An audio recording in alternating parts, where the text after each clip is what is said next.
because I'm adding KuCoin coins to the purple list now, but they have to be traded against Bitcoin.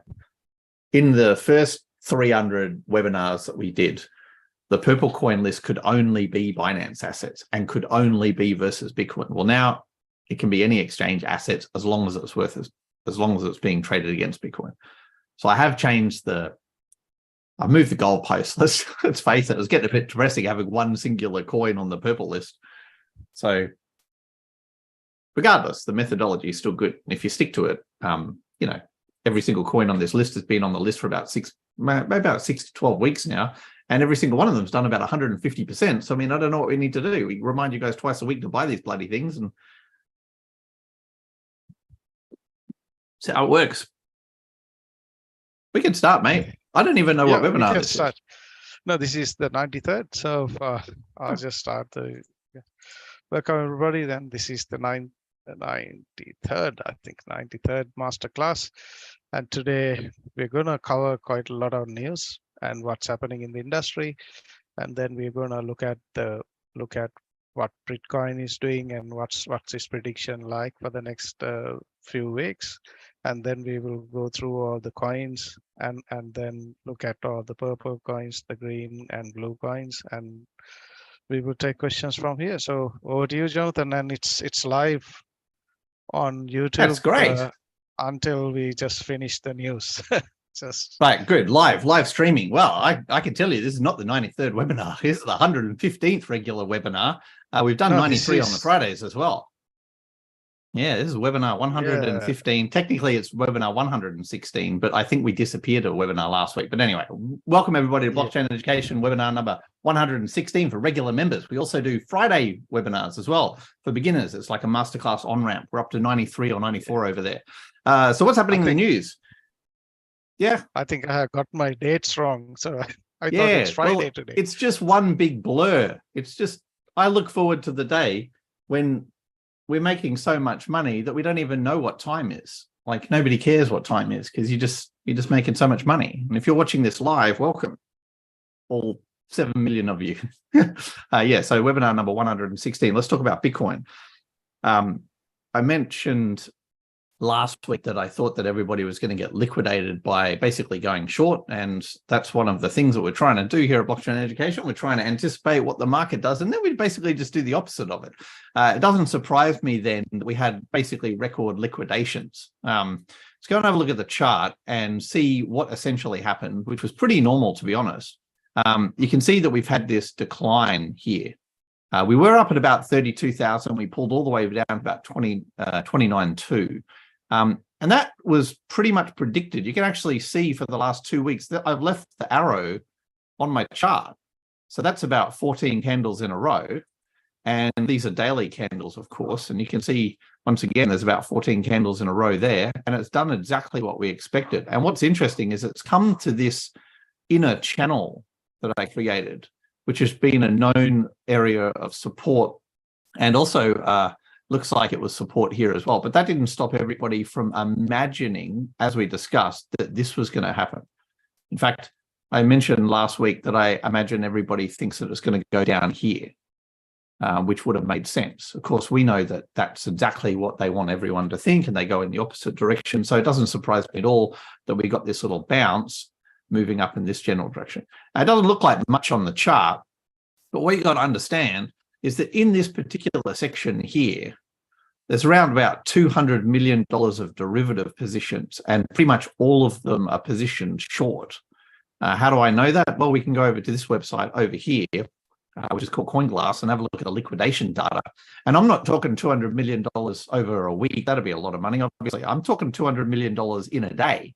In fact, it was $142 million in the rolling 24-hour period. And what's interesting is that roughly both sides got destroyed. So the longs got liquidated to the tune of 74 million and the shorts got liquidated to the tune of 68 million. And that's kind of a result of this. When we go and have a look at it on 5-minute candles, you'll see there's some manipulation in play. Just zoom out. Trading views, geez, it's a bit sloppy and slow, isn't it? Let's turn that one off, minimize that, and then double click this. And you'll see that at this stage, everybody was imagining on the 5-minute candle that we were going to get an explosive move. In fact, these Blitz candles are traditionally quite bullish. But as you can see, it hit one of our favorite moving averages and absolutely hammered straight down.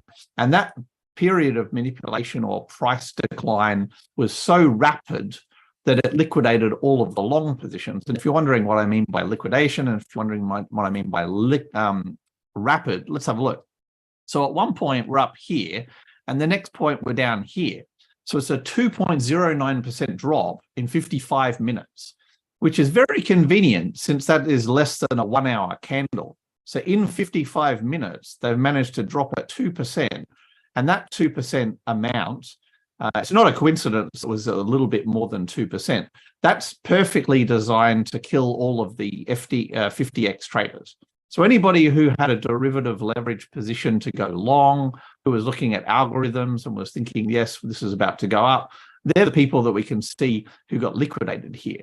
The 74 million people, $74 million worth of long liquidations.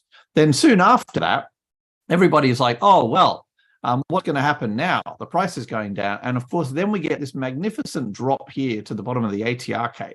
This is specifically designed to convince everybody that the next process is down in this general direction, obviously, because if you end up in a situation where you drop this low down into the 28,600 area, 28,600 would have been enough to trigger everybody's long stop loss. Everybody would have gone short.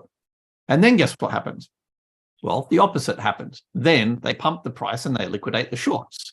So as you can see, what happened over the next couple of hours was, and magnificent trade by our methodology, is a move where we went from down here to about 5 minutes ago. And now look where we're going. We're going up exactly 5% in 9 hours. So that is obviously going to liquidate all of the 20-time positions, which were all pointed short. So that process of manipulating the price up, the manipulating the price down, that's something that we've seen out of Binance many, many times before. And on average, we've been tracking it for about 2 years now. On average, they're looking at about $200 million worth of liquidations every time they do this. Sometimes we get bigger days, like we had a $287 million liquidation day not so long ago, but they're quite brazen. And I would kind of hesitate to encourage you to trade with anything more than about 3x leverage, simply because of that. Because if you're trading and then you're completely positive, you've read the news, you've understood the sentiment, you've looked at the fundamentals, you've applied all your technical analysis, and you've decided, I'm going to go long, you may just be echoing the thoughts of hundreds of thousands of other people. And then somebody comes along and just annihilates the price and drops it by like 3%. And you get liquidated, and so do all of they. And guess who gets the money? The people who are going short. So there's value in doing the opposite of what everybody else is doing. There's no real value in trying to predict some of the market moves in this industry if you're using anything higher than about 20 to 30 times leverage. And some of the best traders know this, so that's why they avoid the most obvious locations. Now, having said that, our methodology actually deciphers the market very accurately, as long as you're using daily candles and as long as you're not using crazy leverage amounts. And when I say accurately, I'm not just blowing smoke up your butt. I'm talking about the idea that we get an entry here with a specific indicator, and then we get confirmation, and then we get a movement into a specific moving average, and then we get this transition up into a specific area in the ATR cave. And then we get a movement down into here. We totally predicted what was about to happen here because we could see the squeeze. We knew that that was going to happen. And that was the giant $287 million liquidation event that I was talking about. And I mentioned in the last couple of webinars that I fully expected this to happen. And I said that everybody would go down this way. And guess what? We're going up in this direction. Now, does that mean that what happens next is that we go up to 37,000, which I've been predicting for about 6 months? No, probably not. In fact, what will probably happen is we'll probably pump to an area which represents a new higher high. Let me add one of these to my horizontal array. Let's put that over there. Look at me with my fancy stuff. We're probably going to pump into this area. So as you can see, from a predictable point of view, you'd be sort of forgiven for thinking that a movement across the top of this area, establishing a new higher high, would absolutely mean positivity, right? So what I imagine people are going to do is they're going to simply establish long positions above that higher high. So over the next couple of days, maybe into the weekend, we may get a positional move that looks like this. It might be very rapid. It might be very fast. It might happen in the next 5 hours. But I wouldn't be surprised if we get up into this position. And when you look at this, you're going to be thinking to yourself, hold on a second, Jonathan, this looks like an absolutely wonderful higher high. It's higher than this one, which was about 2 weeks ago. Surely I should be going bullish. I should be absolutely smashing my long positions. But as we know, along the top of this ATR envelope is a very dangerous place to be going long. And so what we'll find is we'll probably meet, everybody will probably go long, and guess what they'll do? They'll smash us down, and then they'll make us once again liquidate all the short positions. I imagine what we're going to end up with in this grand scheme of things is they're just going to continue to bash around the retail traders until eventually we get back into this cyclic pattern. So there's a cyclic pattern here. You can see there's little cycles, and we'll probably do that. And just when everybody goes short, that's when they'll pump the secondary cycle. And on the weekly basis, you'll ask yourself, well, is this an institutional thing? Are they doing this? Let's have a look on a 3-day basis. And you can see on a 3-day basis, the cycle is very obvious. So I imagine this is the cycle. So we may test the 300, the 214. I mean, the 200, not the 260,000 million, get my moving averages right. Let's have a look at it on the weekly, and you'll see that we're seeing the 200 moving week institutional average. I call it an institutional average simply because the institutions love trading this. They love manipulating the market down. It tests the 200, falls away, finds its way above. And as you can see, we're starting to get some interesting movement out of Bitcoin on the world's largest exchange. And certainly since the beginning of the year, it doesn't look like very much time, but in actual fact, this area here where we stopped making lower lows until now is an astonishing 273 days.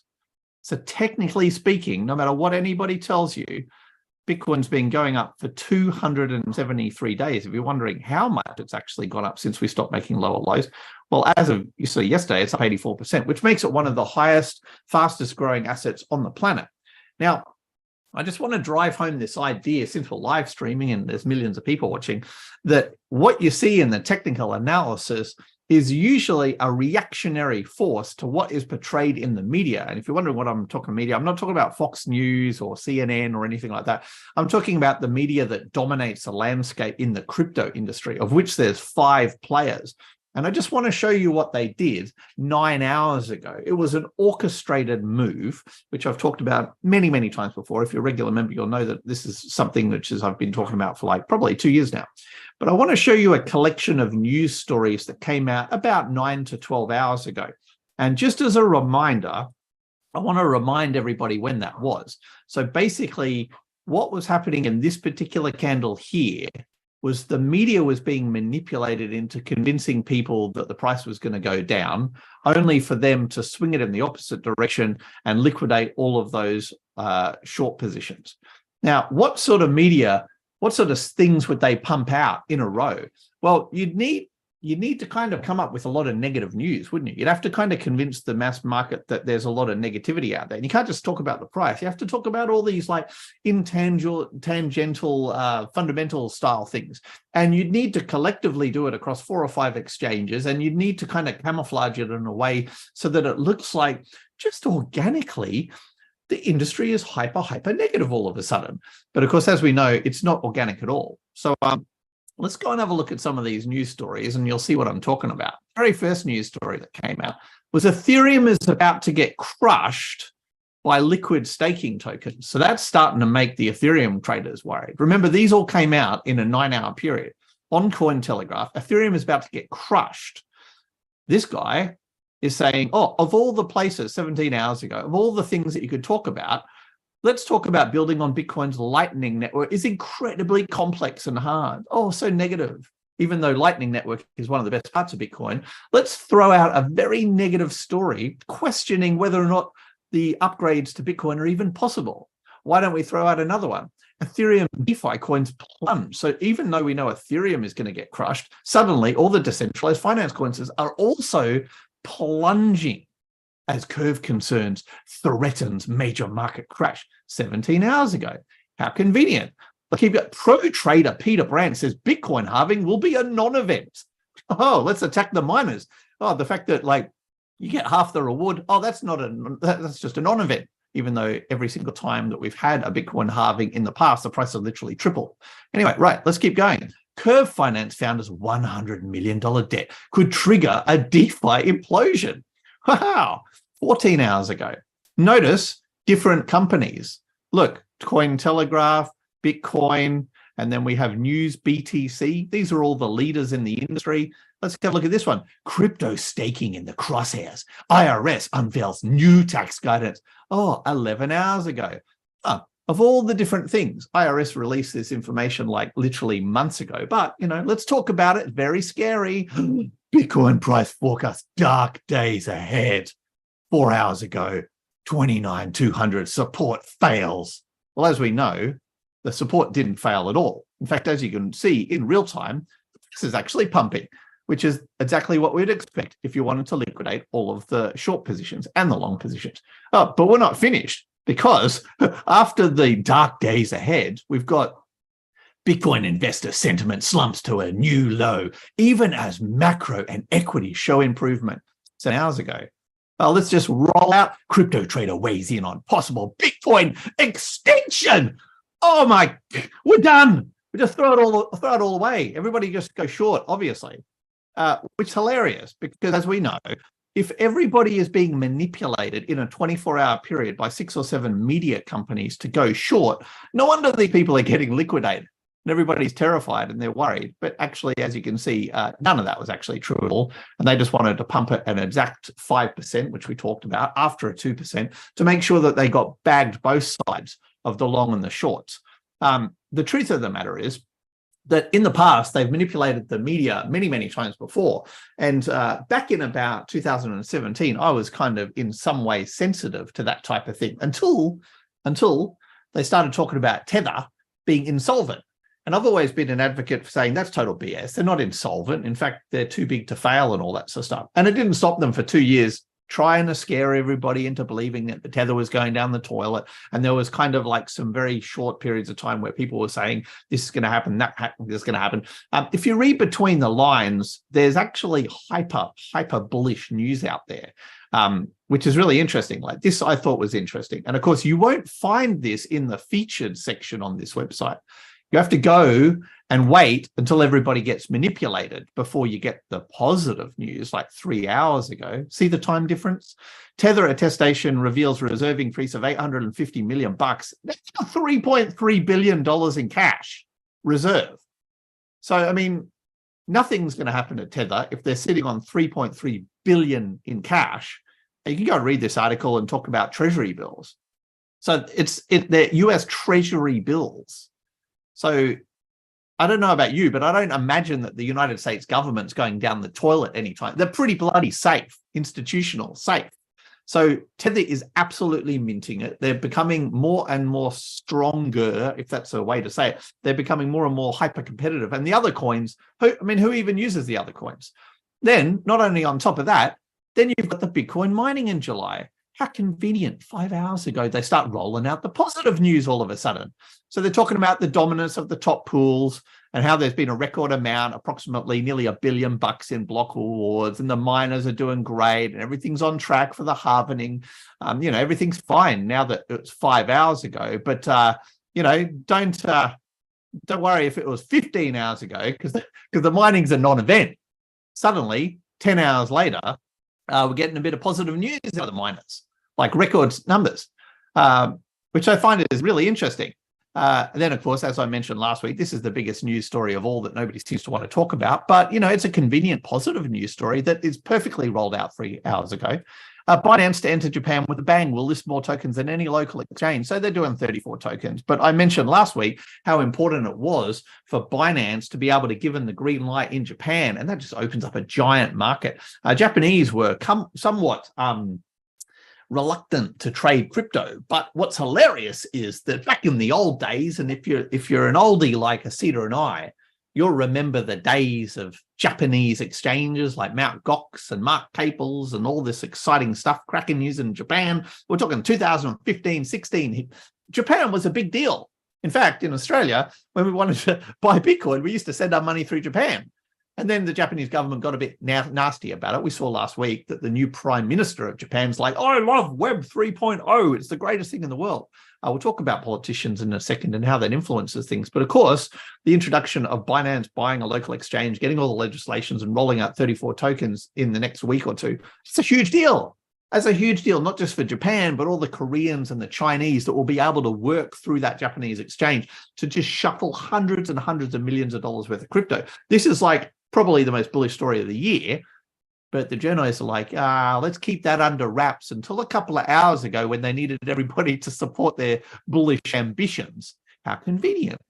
Or this one, Ron DeSantis vows to end Biden's war on Bitcoin and cryptocurrency. Now, he said this several days ago, but it's being reported 1 hour ago. Ronnie is going to come along, and his words were, he's going to shut down the CBDC, central blah, blah, blah. And he's also something, Biden's war on Bitcoin and crypto will come to an end when I become president. Okay, good luck with that. Anyway, look, as president on day one, CBDC goes into the trash can. We're not going to allow it. He's basically saying, we're not going to a cashless society. And where's this thing? He's talking about us. Let me see. Here we go. We're going to let Americans invest in things like Bitcoin and cryptocurrency. No one's forcing you to do it. If you want to do it, you can do it. Now, I've got to say, I'm not the biggest DeSantis fan because I still love myself some Trump, although he's probably going to jail for the rest of his life. But anyway, let's just put things to bed and say that potentially the next president of the United States is just like, I'm going to love it. Everybody's going to have some crypto. We're all going to be doing some crypto stuff. But that's all a bit positive. So let's keep that under wraps until we liquidate all the short positions, and we need to pump the price higher. So as you can see, this is a very specific and talented coalition of bullshit artists. And basically, they're throwing out specific types of news to manipulate the markets to make money in the derivatives. And if you're wondering who one of the largest traders of derivatives is, it happens to be a company that also owns the 3 largest media outlets in the crypto space. You can go have a look at those guys on Wikipedia, although they keep changing their Wikipedia page to present a slightly more positive aspect, and then real people go back and they change it. So it's hilarious. Anyway, whether or not you've done the right thing or the wrong thing in the crypto industry doesn't seem to matter anymore, because nobody really goes to jail, do they? I think Sam's still enjoying himself. Sam Bankman-Fried. I always get that wrong. The Sam Bankman-Fried sounds much better. Just enjoying the lap of luxury, probably having orgies in home detention. This is the newest thing. I think this is really cool. I think Asita and I should run the world's largest Ponzi and then just suddenly change our citizenship. Because seriously, this is what the Three Arrows Capital co-founder has just claimed in the United States. So I don't know about you guys, but the Three Arrows Capital co-founder Kyle said he chose to renounce his US citizenship after getting married and receiving permanent residency. That's lovely, except for the fact that he resided over a fund that lost something like 1.3 billion or something. There we go, 1.3 billion. So the liquidators behind Three Arrows Capital are seeking to recover about 1.3 billion from these two blokes who owe about 3.5 billion. And so, of course, the United States are like, you know what? We need to expedite this guy. He needs to jump into a jail cell with Sam. We need to get him on the IRS. And he's like, nah, can't do that. I'm no longer a United States citizen. I've actually renounced my US citizenship, and now I'm just a Singaporean. So can't get me. Ha ha ha. I ran away. I'm in Singapore. You can't. Don't think that's going to work, Kyle. I don't think you could like screw over investors to the value of 1.3 billion and have 3.5 billion outstanding and then suddenly say, oh, well, you know, technically I don't live in the United States. I'm just from another country. I don't think it works like that. We saw how that worked with Sam in the Bahamas. He was like, nah, you can't extradite me. You can't come and arrest me. I'm in the Bahamas having my orgies and my polygamous marriages and stuff. And the United States were like, get on a plane, dude. Otherwise, we'll just kidnap you and take it. So I think Kyle's the next one to go. And unfortunately for all of these people in the industry who continue to screw over us retail traders, they're getting caught. And as I mentioned many years ago, if you want to do dishonest things in this industry, you will eventually get caught. People imagine that there's this illusion of anonymity and being able to get away with breaking the law. That's not really true. And I for one, hope that the people that have gotten away with it now are going to get caught by the AI, because in the old days, it was like, oh, there's no way in the world that anybody could backtrack all of the crypto transactions and identify me. You'd need a supercomputer with you need like some sort of AI to pull that off, right? And it's like, oh, newsflash, dude. The IRS have got those. The IRS is the least of your concerns if you're a crypto trader. What's more concerning is if you're the manager of a fund that misappropriates $1.3 billion worth of funds, or ultimately runs a giant Ponzi like Sam Bankman-Fried did. Anyway, that's the news. And as you can see, it's designed to manipulate the markets, specifically the derivative markets. Another little bit of manipulation, and I'll probably get in trouble for saying this if we're live streaming. CZ, the CEO of the world's largest exchange, probably come to my house and knock on the door and say, hey, stop revealing our secrets. Do you want a job? And I'd say, yes. No, sorry, no, wait. There is some manipulation going on out there right now with the volume. We've been talking about this for a while, and I've been saying that the real volume of Binance is around about 4 to 5 billion in spot a day.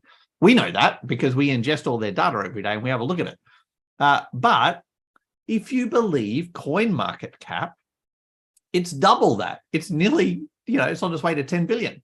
And you might be thinking, well, how would you really know who's telling the truth?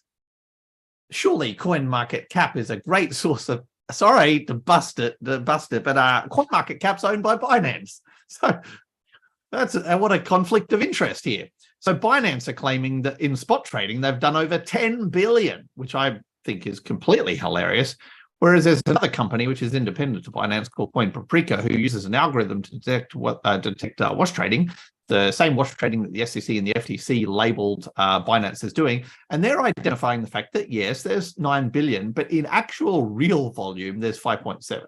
So about maybe 50 to 60% of it. So it's very tricky that they're trying to manipulate the data. What I find hilarious is that when we go and have a look at this particular indicator here, let me minimize that and minimize that. This is one that we actually, let's go like that. Minimize that, minimize that, minimize that. This indicator here, we've been using for several years. And as you can see, it was tracking the volume just wonderfully. Everything was going up. And then suddenly on this particular week, lo and behold, the volume disappeared. And that was the week that the SEC and the FTC formally accused Binance of wash trading. And how convenient that the volume suddenly disappeared.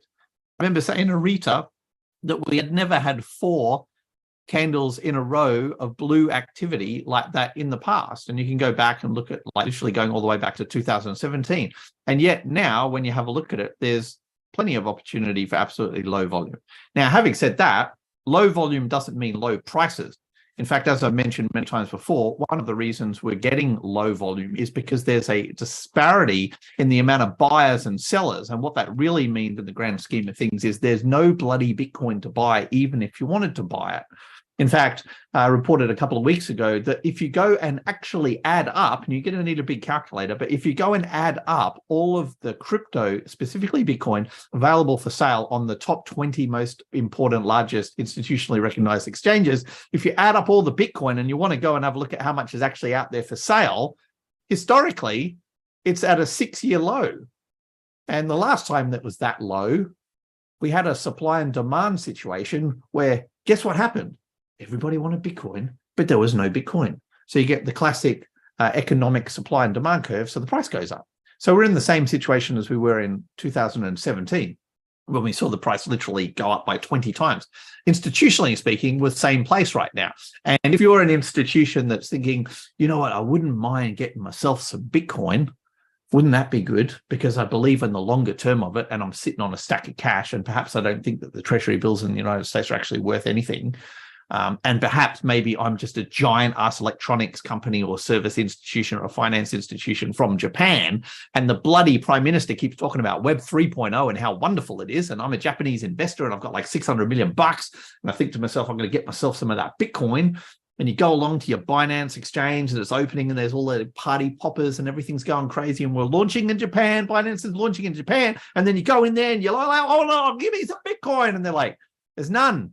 It's hardly any Bitcoin. Sorry, kids. You can't just go and buy $600 million worth of Bitcoin. I know you want to. And then they're like, well, what would happen if we do? Oh, well, then we'd be up at $70,000. And you're like, I thought I could just buy like, a couple of $100 million worth of Bitcoin right now and not really manipulate the facts. And you're like, no. The miners stopped selling. Another thing that I reported about 4 months ago. The miners aren't selling. They're holding on. Why do you think they're holding on? Why would miners hold on to Bitcoin for the last 6 months? I don't know. Maybe it could be because of the fact that as of about a week and a half ago, it's up 100%. I don't know. How is it that people can feel negative and bearish on Bitcoin and be manipulated like idiots when it's up 100% in not even a year? I just don't understand. One thing that we can understand, though, is there is a historic lack of Bitcoin to buy. So then you're like, okay, Jonathan, you're stringing together a wonderful story, but can you prove that people are buying it and holding on to it? As a matter of fact, I can. Let's go and have a look at Bitcoin treasuries, because what's interesting about Bitcoin treasuries is they've showed an increase recently in Coinbase's Bitcoin accumulation. And you might think to yourself, for the last year and a half, Bitcoin's been going down the toilet, and yet over here, Coinbase Global have increased from 2021 to 2022. Remember that Coinbase is a NASDAQ-listed publicly traded company that has an awful lot of reporting that they have to do. They've increased their Bitcoin by an astonishing amount, nearly 2,000 Bitcoin increase in a year. And don't forget what was happening in that year. This was happening in the year, this bit here, that bit there. And yet in that bit, Coinbase was buying coins, specifically Bitcoin, and they added 2,000 to their collection. And that 2,000, as we know, just doubled in value. So they literally got 2,000 Bitcoins free in 7 months. That's how you trade. You just wait till you stop making lower lows and you start waiting until you make higher lows and higher highs, and then you cash in on the way, which is what Bitcoin has done. It's doubled in price. And so therefore, the publicly disclosed collections of Bitcoin that Coinbase, a publicly traded company, has also doubled. Like they literally got 2,000 Bitcoins for free. Some of the other people that we know have been steadily accumulating, we've been tracking them very carefully for about 2 years, is Michael Saylor's MicroStrategy, up to 152,000 Bitcoins now, still continuing to go strong. Unfortunately for Michael, they're basically at dollar cost. So they've pretty much paid what it's worth at the moment. You can see the NGU here, the ratio of Bitcoin value and the cost basis. This is also interesting. Another miner just rolled in with the 242 Bitcoin, evidence to suggest that the miners are no longer selling. And they have to, a lot of these are publicly traded companies as well, they have to disclose stuff. We obviously know that Grayscale has continued to update their Bitcoin positions, and that the premium on a Bitcoin versus Grayscale share is narrowing faster than we've ever seen it. Then we've got this one, the same sort of company as well, putting in that. Core Scientific, another miner, and then MicroStrategy. Obviously, we know all about that. What's really interesting about this list is that as these companies, well, I don't call it companies, as these funds, so to speak, continue to accumulate Bitcoin, there's a bit of a problem because there's no real way to replace Bitcoin. You can't just sort of magically invent Bitcoin like you can magically invent, say, Ripple. You can't just magically do that. The miners are very frustrated, and they're having to use a staggering amount of electricity, the sort that would keep Greta Thunberg awake at night, just dreaming or having nightmares about the amount of electricity that's being sucked out of the world, destroying the world, as we know. And yet they're squabbling over even just one Bitcoin, the amount of Bitcoin that's on the exchanges. But that's neither here nor there for people like us, because at the end of the day, if you have a look at what's actually invested, It makes it even more difficult to be bearish on Bitcoin when you realize that organizations, people, individuals, and funds like these have invested such a staggering amount. They've basically put in $49 billion worth, and they control 1.6 million Bitcoins. So if you're wondering why you think it's going to go down to $5,000, do you really think that Elon at Tesla or Michael Saylor at MicroStrategy, do you think about the Hut Miners and Riot? These are publicly traded companies, by the way, as well as some of these other DigitalX, some of these boutique funds with hundreds and hundreds and hundreds of millions of dollars invested. Do you really think they're making a mistake? Billions and billions of dollars. Yeah, but I read something on the news this morning about how we're going to go down to 25,000 and that the halvening wasn't even important and that Lightning Network was super, super difficult and the IRS is going to steal everything and Ethereum is going to be crushed. Did you read that? They're going to, the DeFi, everything's so negative. Remember, it's doubled in value this year. Bitcoin's up 100%. Don't imagine for a second this is all about me and my particular opinion about it. We can show it diagrammatically, using technical analysis. It's not that difficult. Here you go. I don't know if you're watching on YouTube, but if you are, then you should come and join us because we kind of have this stuff sorted out now. We've sort of deciphered what they're doing, I imagine. Maybe I'm wrong, but it kind of feels like we have. We have about 300 webinars to prove it. To me, this kind of looks a little bit early. I would imagine that this is coming, but we're just going to wait until everybody thinks that's going to happen, and then we're going to pull down. I could almost imagine if I go in on a 5-minute chart, that probably started that manipulation here. Probably. We'll see. We'll see what happens here. I would probably imagine that this particular area up here is probably a bit too hot on the 5-minute chart, and that's starting to look a little bit bearish. What they may have done is they may have set up hundreds and hundreds of millions of dollars worth of long positions, and now they're going to just do that move, which happens all the time.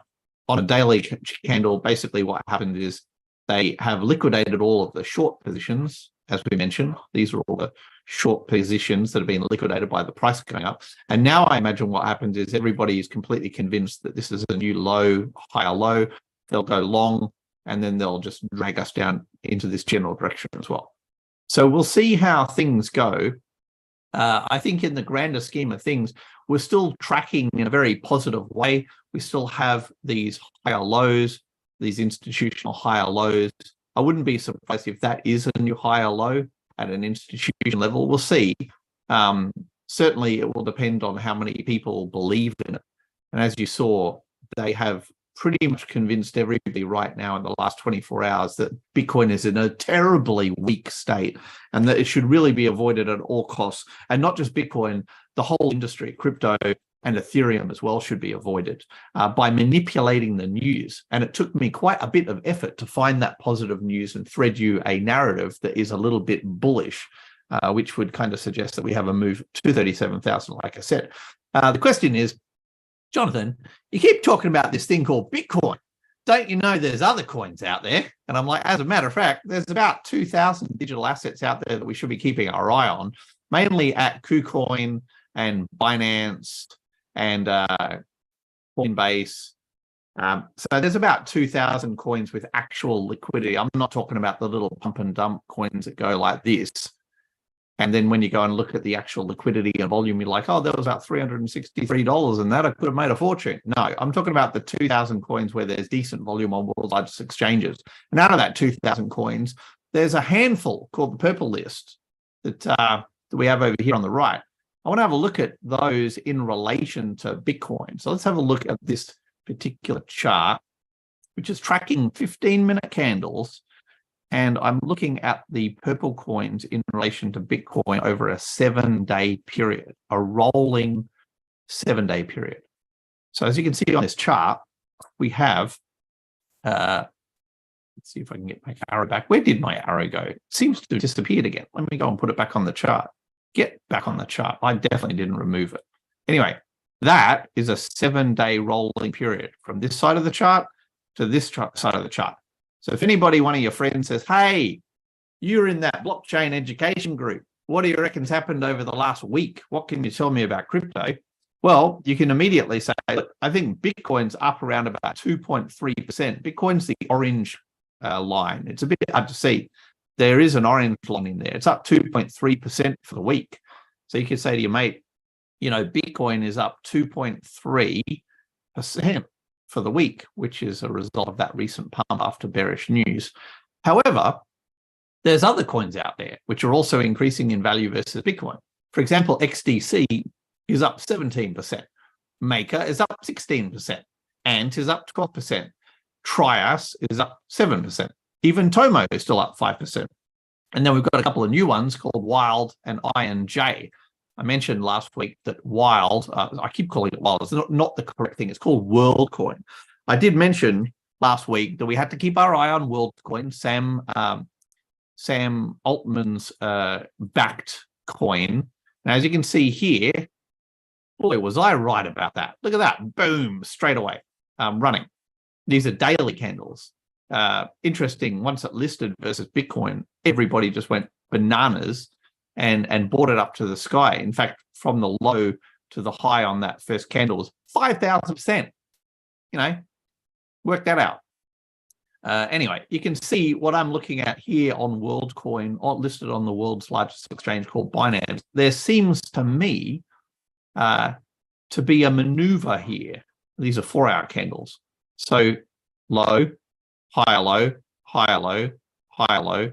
Potentially, it's setting up in a lovely little position. And for the eagle-eyed amongst you, you'll be like, hey, Jonathan, that's starting to look like some sort of like 4-hour ascending triangle of sorts. And I'd be like, yeah, you're probably right about that. Got some horizontal spots and we've got some higher lows. So just keep that in mind because there is plenty of room to the top of the ATR cave up here. We may get a breakout soon for WorldCoin. Certainly it's sort of moving along quite nicely. On a daily basis, it looks like this. And what's interesting is if you have a look at WorldCoin versus US dollar tether on Binance, it's a slightly different story. Versus US dollars, it began, as far as I can tell, when did it begin? It began at $2, went as low as 4 cents, and then went as high as $2.40. So as you can see here, these are daily candles, but I don't know about you, but I kind of feel like they're fairly bullish. That's a bullish candle. That's a bullish candle. That's a bullish candle. That looks bullish. I don't know what's going on today, but I wouldn't be surprised we head higher.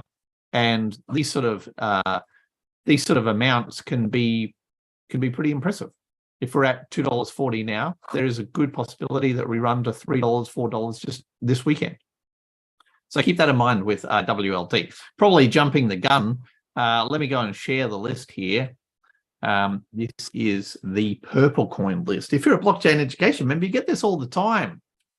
I'm going to share it into chat. See if I can spell purple this way. Oh, I think I smashed that one. Yes, purple list. Perfect.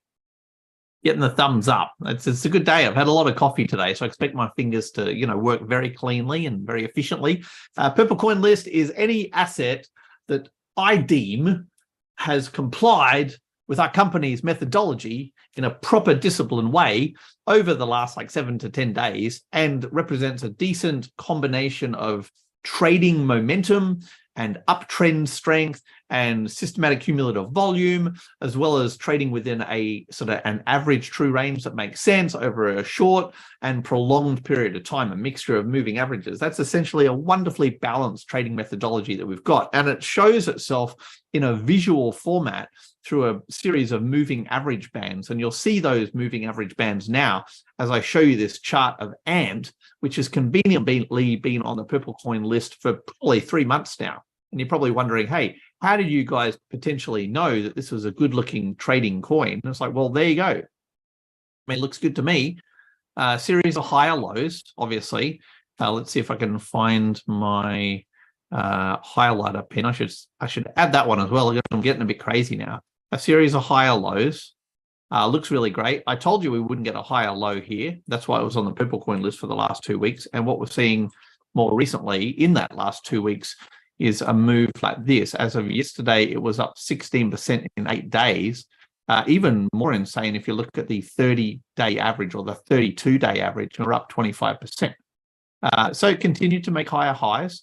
And as you can see, there is a specific moment of inflection coming here, which I believe in real time on the webinar, we are actually crushing a new higher high.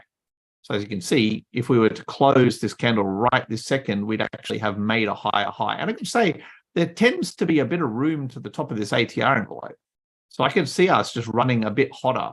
In fact, we might run as hot as we did then and just smash up to the top here. So if you're in this trade, I would be strongly suggesting that you set up your limit sell order somewhere up here. You don't want the price to just jack up instantaneously like this, bang, and miss your sell order, because that particular move there is worth about 30%. So just keep that in mind. I imagine that we're going to get continued series of higher lows and continued series of higher highs going forward. So these are your higher lows, and these are your higher, potentially, highs. So, and looking wonderful, has been for many, many weeks. Just one of the coins on the purple coin list. Not a surprise there. Rest of the methodology, squeeze momentum, ADX, and cumulative volume shift, moving in the correct direction along with the average bands inside the ATR envelope. Let's have a look at INJ, another coin which has been on the list for, I don't know, it feels like I was 25 years old and partying in nightclubs when it started going up, but it wasn't that long ago. It was basically at the start of the year. And do you remember in the background, I was talking about how wonderful it was that Bitcoin had doubled in value, going up 100%? Well, imagine instead of buying Bitcoin, if you bought INJ when we told you to in January or February, this one versus Bitcoin was up as much as 325%. It's softened a bit. It's only 258% now. So you get your 100% over here and then add on 258% more Bitcoin. And once again, this particular asset seems to be making a series of higher lows, and potentially we're waiting on a higher high. And boy, oh boy, if we get a higher high through this known resistance level here, and the smart ones will be like, hold on a second, John, that's starting to look like a bit of an ascending triangle. You'd be right in assuming that this could potentially be an ascending triangle. We'll see. We could break to the upside. And I'm sort of thinking 0005 might be on the cards. We've been talking about that for a while. 0005 puts us here. And you might think to yourself, there's no way in hell that it can get up there. And I'm like, well, I don't know. Everybody's been questioning this coin for about 6 months now, and I don't really see anything other than cyclic action. We might get that one, or it might even push out higher up in this general direction. What we're missing, though, and this is of importance, is a higher high. We've got higher lows. They look quite attractive. We've got higher high, but we're missing a higher high, which would indicate a move to the top of the ATR envelope. We'll wait for that. Now, it is on the purple coin list, but I got to say, so far as our methodology is concerned, and we knew about this 2 weeks ago when I was telling everybody to watch out, we can see the momentum shifting. We can see the trend ebbing away, and we can see institutional volume lacking. So it doesn't surprise me. The real interesting idea will be whether or not it can hold this particular higher low. Obviously, these candles over here, which occurred last month in July, that's an important area. So we need to see if that area can be challenged. You can see a few days ago, we had a dip down, another dip down. These are bullish dojis. I just have a feeling that what we're seeing here is establishing ourselves a new higher low. And what we'll probably see is movement in that general direction. Just a reminder, don't need to remind the people on the webinar, but for the 3 million people watching on YouTube, just a reminder that the purple coins that we select are some of the only coins that are making consistent higher lows and higher highs with momentum and trend strength of all the coins on all the exchanges, of which there's tens of thousands, but we concentrate on the 2,000 most liquid coins. There's only about 6 or 7 coins on this list. Keep that in mind. And the rule set is that you need to continue to invest in a shorter sense for those coins that continue to make higher lows and higher highs. Don't go against that particular methodology. I'll explain why that makes sense by showing you the next coin on the list. And some of you be like, hey, Jonathan, why would you show us that piece of trash coin? It's called Maker. Maker versus Bitcoin. So there's an entire period of time where you would never buy this, which is why it would never appear on a purple coin list. We've got red bands, is trading down. And in this particular area, everybody was completely convinced that Maker was going to go down the toilet, as they should be, because as we know, that's a derivative. Everybody's just going short. And that's, of course, when they start pumping it in the opposite direction. And as you can see, Maker, these are daily candles. I'm not showing you some sort of fictitious chart. Daily candles. As you can see, Maker is just doing just lovely, just as we expected, which is why it's been on the Purple Coin list for so long now. You can see we had this particular area where we broke through this area, established a higher high, triggered our D30. And just ever since then, it's just a lovely little progression, increasing squeeze momentum, ADX, cumulative volume shift, higher lows, higher highs, trading within the boundaries of our ATR envelope. Nothing too outrageous so far, and well positioned to continue to accumulate in value. Absolutely nothing about this concerns me.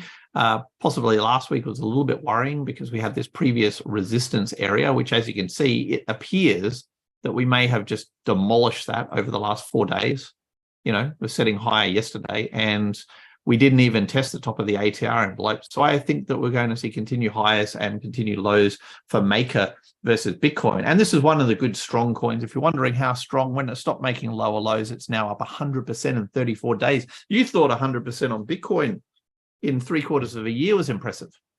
How about 100% in 34 days? Mind you, that entire period of time it was on the coin list that we've been choosing. It's not like we accidentally stumbled upon it right now.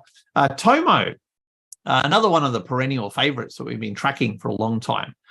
It became obvious to us when the W happened, which was just in here, that we were going to get some action. If you look really carefully, there's a little W formation here, W for winner, M for murder. You can see M every now and then as well. Anyway, that was a good little pattern interrupt. And when I say interrupt, I mean, everybody imagined this was going to continue to go down, but the squeeze momentum indicator gave it away. So the change in color from from light red to dark red gave it away. The transition on the ADX above the threshold. And although we didn't have volume, that didn't seem to affect the price. The price continued to go up even as the volume flatlined. And it was on the orange list for a little while, but I'm glad to put it back onto the purple list now, because as you can see here, it sort of ended up dropping, I think, 61.8%, which is a Fibonacci retrace area. And I believe if I go like that, so something like that area there. So this is where it stopped making lower lows. This is where it made a subsequent high. You can see it came down into the 61% Fibonacci area. It did that W formation, and we went green on the bands, and that just made total sense to me. In fact, you can actually see how accurate it moved within the actual Fibonacci bands. This was an entire band in one candle. So is this. And this was almost an entire band. And if I'm sort of want to be a little bit more accurate with my Fibonacci thing, it's probably more like that anyway, a bit like that. So you can see that it's actually moving in between the bands quite nicely. Where do we go from here? I think it needs to soften a little bit. And I say that because we're in this area now that is going to be a bit of a turbulent zone. Why turbulent? Because it was prior resistance in the past. And when I say in the past, I mean about 6 weeks ago. So this was the area about 6 weeks ago where the market tried to trade around and get past this, but had a lot of difficulty. And then there was some sort of institutional selling action here, which would have liquidated everybody. We're getting into that turbulent zone a second time. And I've got to say, if we break to the upside out of this turbulent zone, we may, at the very minimum, get into that area once again, but we could also blow up and continue to go up into this area here. So I'm quite bullish on Tomo. The methodology indicates that we still have positive squeeze momentum. Methodology indicates that the trend strength is green, positive, and growing in power. And a couple of days ago, we had an interesting candle here, which I would like to say is bullish, but it was actually bearish. It was a high volume selling candle. You know, that's the selling candle. So I'm not completely convinced. This is a little bit similar to INJ. It's done so much in the past that I think there's proximity traders there. When I say so much, at one point it was up a staggering 427% in a little over 2 months. But the people that were making money, and I imagine there were some people watching this webinar who were making money on the way up, hard not to make money, to be honest, but the people making money on the way up are having a second crack at it. So whether or not we go and continue to form what we've been sort of known as the lightning formation, which is kind of this, we see that happen all the time.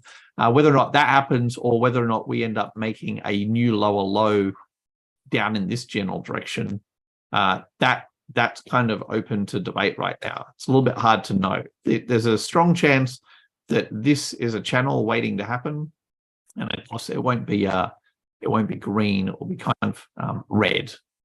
So there is that possibility that happens, but we've also seen environments where we just absolutely jack up by establishing those Fibonacci levels, and we just keep going higher, and that's usually where we get that lightning formation. So right now, hard to kind of know. I think it's very difficult because there's no lower low that we can catch with the stop loss. So if I was like, well, how do you set up a trade here? You'd be like, well, I don't know, where do you put your stop loss? Down here, that's a 20% stop loss. Down here, that's a 29%. Down here, that's a 38% stop loss. So it's really hard to know how you position that. If you're trading this on 4-hour candles, it becomes a little bit of an easier game. And you can see here, the 4-hour candles were just lovely. Perfect entry, Pink Barbies into a D30, transition across the 200 and the 314, and sell in the appropriate spot. Up here, boom, you get paid. But as you can see, on a 4-hour basis, my concern about the markets is being shown. We seem to have a series of lower lows. What had the opportunity of making a series of higher lows? That pattern has broken now. Higher low, higher low, higher low, higher low, higher low, higher low, higher low, lower low, lower low. So I imagine that this trend is actually going to weaken a little bit. So we'll keep our eye on Tomo and see what happens. I still think it deserves to be on the purple list because of the last like 2 or 3 days. Obviously, 2 days ago, it was up here, which would give me a very bullish indication. Trias BTC. This looks just like a lovely cyclic process. Don't you agree? So while Bitcoin was going up a staggering amount, this particular coin was increasing versus Bitcoin up a whopping 182% in the same period of time while Bitcoin doubled in value. During this time, and I've been talking about it many, many times, if you're buying the Pink Barbie, you are getting paid. And look what we had a couple of days ago. It was a Pink Barbie. So the question is, do we trust in this? Is this the channel? Obviously, green channel. And keep in mind, this is an 8 or 9 month old channel. And do we get some sort of manipulation in this particular area before we run up and make a new higher high up in this general direction? That would be my guess, to be honest, because of this cyclic nature. So it kind of feels like we're about to do that. It's a stretch of the imagination to imagine we do that. I don't know. Kind of feels about right to me. Kind of feels like we're ready for some uptrending action using the 200 MA as a support base. To kind of solidify that opinion, we would need to see some sort of movement up in this general direction. And as it happens, we're starting to see a little bit of that, but the trend strength is really struggling and the volume is sporadic at best. So although this does look kind of like fancy and you could be forgiven for imagining that we're about to make a higher high with no concerns, it is a little weak. So we'll keep an eye on that Pink Barbie zone. Wild WLD, we started off by talking about this, and the idea was that we potentially might have a higher high coming soon. Very new coin, can't really rely on the methodology. But at the very minimum, over the last like 4 to 5 days, it appears to be making higher lows. So as long as this pattern continues, then there's a chance that it will go on and make a higher high. Let's have a look at XDC. I've added this to the purple coin list because it's a KuCoin one. And as you can see, over the last 2 to 3 weeks, we've had a transition here, a D30 entry, and it continues to look fairly solid.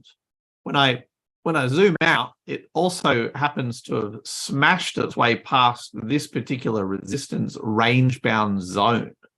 So you can see that from the beginning, it had a torrid time, continuing to make lower lows and lower highs all the way down until about April last year. And then it started bouncing within this zone where we would test the top of the zone and the bottom of the zone. But in the last week and a half, as you can see, we've absolutely exploded out of that zone with a giant institutional buy. And we continue to make higher lows and higher highs. And if you're wondering what that meant, it was that the transition from making lower lows to making higher highs is up 120% in the last 21 days. Do I think it has an ability to go higher? It probably does, to be honest, because when I have a look at it on the 1 week chart, you can see what we're looking at here. There was a series of weekly candles which represented lower lows and lower highs. And that all changed 3 weeks ago. 3 weeks ago, the market moved in a very violent direction. And as you can see, when I go and measure it with my measuring stick here, in the last month, it's up, there we go. In the last 21 days, it's up 130%. Is it too high now? I would argue it's probably got a bit more room since the ATR envelope's going to be up here. That's probably where I'd be thinking about sort of selling in a area of prior resistance, which is probably that area. As you can see, that was an area of interest, and we haven't even got close to that. So does that mean that there's a potential for us just to keep making staggering gains? Well, yeah, I think so. And on a daily candle, it doesn't seem to be too much of a stretch of the imagination to say that we just start sliding up in that general direction. It might not be as smooth as that arrow. It might, for example, look more like this. But yeah, I could see us doing that because that area and that trigger was such a momentous occasion. It's literally institutional buying that jacked up the price by nearly double in, well, yeah, double in a week. So that's the purple coin list, of which there are 7 coins. Any questions about the purple coin list?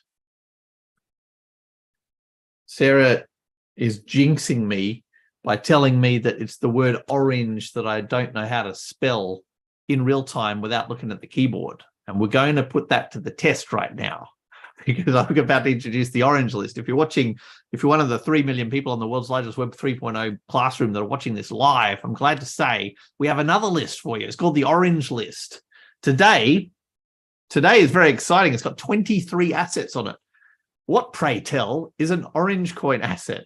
An orange coin asset is ultimately another Bitcoin pair that is a digital asset being traded versus Bitcoin on one of the world's top exchanges that's suffering in some way.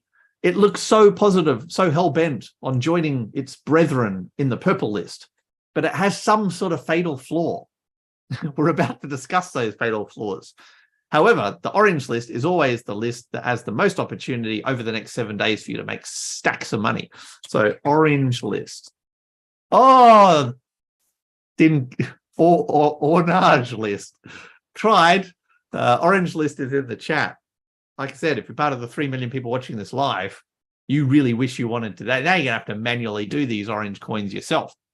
Blockchain education methodology would suggest that these coins are either at the end of a wonderful run, in which case I guarantee you they were on the purple coin list for zillions and zillions of weeks, or they're about to join the purple coin list. Let's start with Acro, KuCoin asset. You might think to yourself, this KuCoin asset stuff, Jonathan, why do you think it's going to go up in value? And I'd probably say, well, in the last maybe 2 years, this particular asset has looked absolutely horrific. And I would never suggest anybody to buy it in these red sections. Absolute trash. But luckily, I'm coming to you with some sort of methodology, even if I don't know how to actually use but there we go. I'm coming to you with a methodology that actually works. So we're not looking at that bit there. We're looking at, let's try and look at this bit. So a cluster of pink Barbies and Blitz events and a triple D30. But what's interesting when I look at it on the daily chart, I zoom in a little bit, is that potentially this, according to the chart, is today's higher high. So obviously we've got 21 hours left. And if it was to close right now, it would close in a location that I don't feel comfortable telling you to buy. But it would have made a higher high compared to this and triggered a D30 after a Pink Barbie Blitz party. Now, the eagle-eyed of you will say, John, you told me never to ever buy at the top of the ATR envelope. And I'd be like, right, you are. You should never, ever buy up here, which is why I'm saying right now, don't you dare think about buying it. There's a reason it's not on the purple list. It's on the orange list. This is the fatal flaw. This is like the pretty girl who's got a terrible attitude. Well, she's an alcoholic. That's always annoying as well. But anyway, I don't know where I got that from. Trust me, I'm a professional. So we're going to wait and probably let it cool off a little bit. And then possibly what we may see is a institutional change of direction. And if you're wondering what that looks like, we have to go out to the weekly chart. And then you'd be like, Jonathan, you're smoking some sort of hardcore crack here, dude. There's no way that's changing direction. And I would say to you, you're probably right. But anyway, let's give it a go. What it has done, institutionally speaking, on a weekly basis, is it stopped making lower lows. So, I mean, I can see that since like 2021, it's making lower lows, and it kind of feels like it's stopped. In fact, if we have a look weekly basis over the last like 2 to 3 months, it seems to have not only stopped making lower lows here, but it might have made a higher low a few weeks ago. So obviously, take it for a grain of salt. I don't even know if that's a saying, but throw salt and pepper in there. And ultimately, what we're looking for is a higher high through this area. It's on the orange list simply because it has the potential over the next 2 to 3 weeks to capitalize on these D30s and the new higher high to go up and rocket up in this general direction. Definitely not the right time to buy right now. Keep it in mind. Let's look at Ava, Travala. Same sort of deal here, in the sense that I would normally not suggest that you buy under these two important averages. But I got to say, in terms of potential, this one seems to have quite a bit of upside potential, at the very minimum moving up into this general area, which would represent sort of a 15, 20% move. How does the methodology look? Increasing squeeze momentum. We are not in an upside or a downside squeeze. We've got increasing ADX. The volume is a little bit lacking, but that hasn't stopped the price from increasing. And I feel like there's enough room to the top of the ATR envelope here to justify a decent trade. You could establish a long position that looks something like this, something like that. This is your stop loss around about 6%. Why is it there? Because I imagine that's your new higher low. So if it changes and stops down here about 6%, then there's a potential here to make as much as 16%. And I would probably suggest you put your take profit somewhere up in this ATR envelope, somewhere kind of up in this area, maybe up here, possibly 2,300 Satoshis. I feel like that's good value at nearly a 3-to-1 trade. And what if it runs up here? And the ATR envelope is kind to you, and you end up sort of selling up here because the ATR envelope does this. And that's more like a sort of a 5-to-1 trade. And then what would happen if this is the snap of the lower lows that we've been dreaming of? Well, I haven't been dreaming of it. Maybe you have. But if you're one of these Travala traders who've been losing money the whole way down for the last 2 years, maybe the introduction of these green bands on a daily candle is your dream. And who knows? Maybe this is the series of events that stop us from having lower lows. Instead, we have higher lows and higher highs. Not completely convinced, of course, because it's under this important moving average here, which is why it's on the orange list. I did mention some time ago that I wasn't exactly convinced by the Bitcoin Cash hype. And we can see that we've had a substantial retrace, but we got good value. If you got good value here in that trade and you managed to pick it up where we sort of suggested, you'd be in this trade, you would have made sort of decent money. And I'm just going to have to stretch out my chart details here to see where we are now. So we haven't quite followed my black arrow or the blue arrow, haven't quite got as much as that, but we would have got a sort of a semi-decent entry here. And there was an opportunity to make 9% in the last 9 days. What do I think is going to happen with Bitcoin Cash? I think it's weakening. How would I know that? Well, I don't know. It's pretty bloody obvious to me. Weakening, lack of volume, declining volume, weakening. So I'd be very surprised if it can hold this higher low. And what that means is that's probably a great location to short. If we get an elephant bar down into this general direction, it's probably a wonderful shorting location. The short would probably pick itself up like this, probably do that. You probably want to do something like that. That looks like a lovely little short. So that even if the price moved up in this general direction, I don't think it would establish a new higher high, and it would probably just drop down in this general direction. So pretty good short position opportunity for Bitcoin Cash going forward. Now, it's sort of neither here nor there, to be honest. Not completely convinced it's going either way, which is why it's on the orange list. Speaking of the orange list, COMP, COMP is on the orange list. It was almost on the purple list. I said a couple of weeks ago that all it had to do was close a new higher high. And it got so close a few days ago. There was a period in time where all the excited bulls were pushing it up here, but it never closed. In fact, it closed lower, as you can see. And now it's in jeopardy of making a lower low. What does that mean? Well, we have our low, we have our higher low, higher low, higher low. Let's call that an equal low, but I kind of have a feeling we're going to get a lower low. So what we're going to see is a move that looks like this. If you're wondering where I'm kind of pulling that type of weakening momentum from, I don't know. What is the rest of our methodology? Congruence. Congruence. I think we're going to see congruence here. Mew, like a humpback whale, imagining that that's a thing. Yeah, I think we're seeing a weakening out of comp. Comp's run may be over, which is why it's on the orange list as opposed to the purple list. And there may come a time when this offers a decent opportunity to get into a trade. And you might be thinking, how has that worked, Jonathan? I'll be like, okay, well, look at this. Imagine if you were going to go long somewhere kind of in this zone and you had a stop loss of around about 6% and a take profit up here around about 20%. Why 20%? Because that's kind of a turbulent zone of sorts. Like we've sort of visited that area and we really had a lot of trouble getting past it. So it makes sense that that would be your take profit zone up there around about 20%.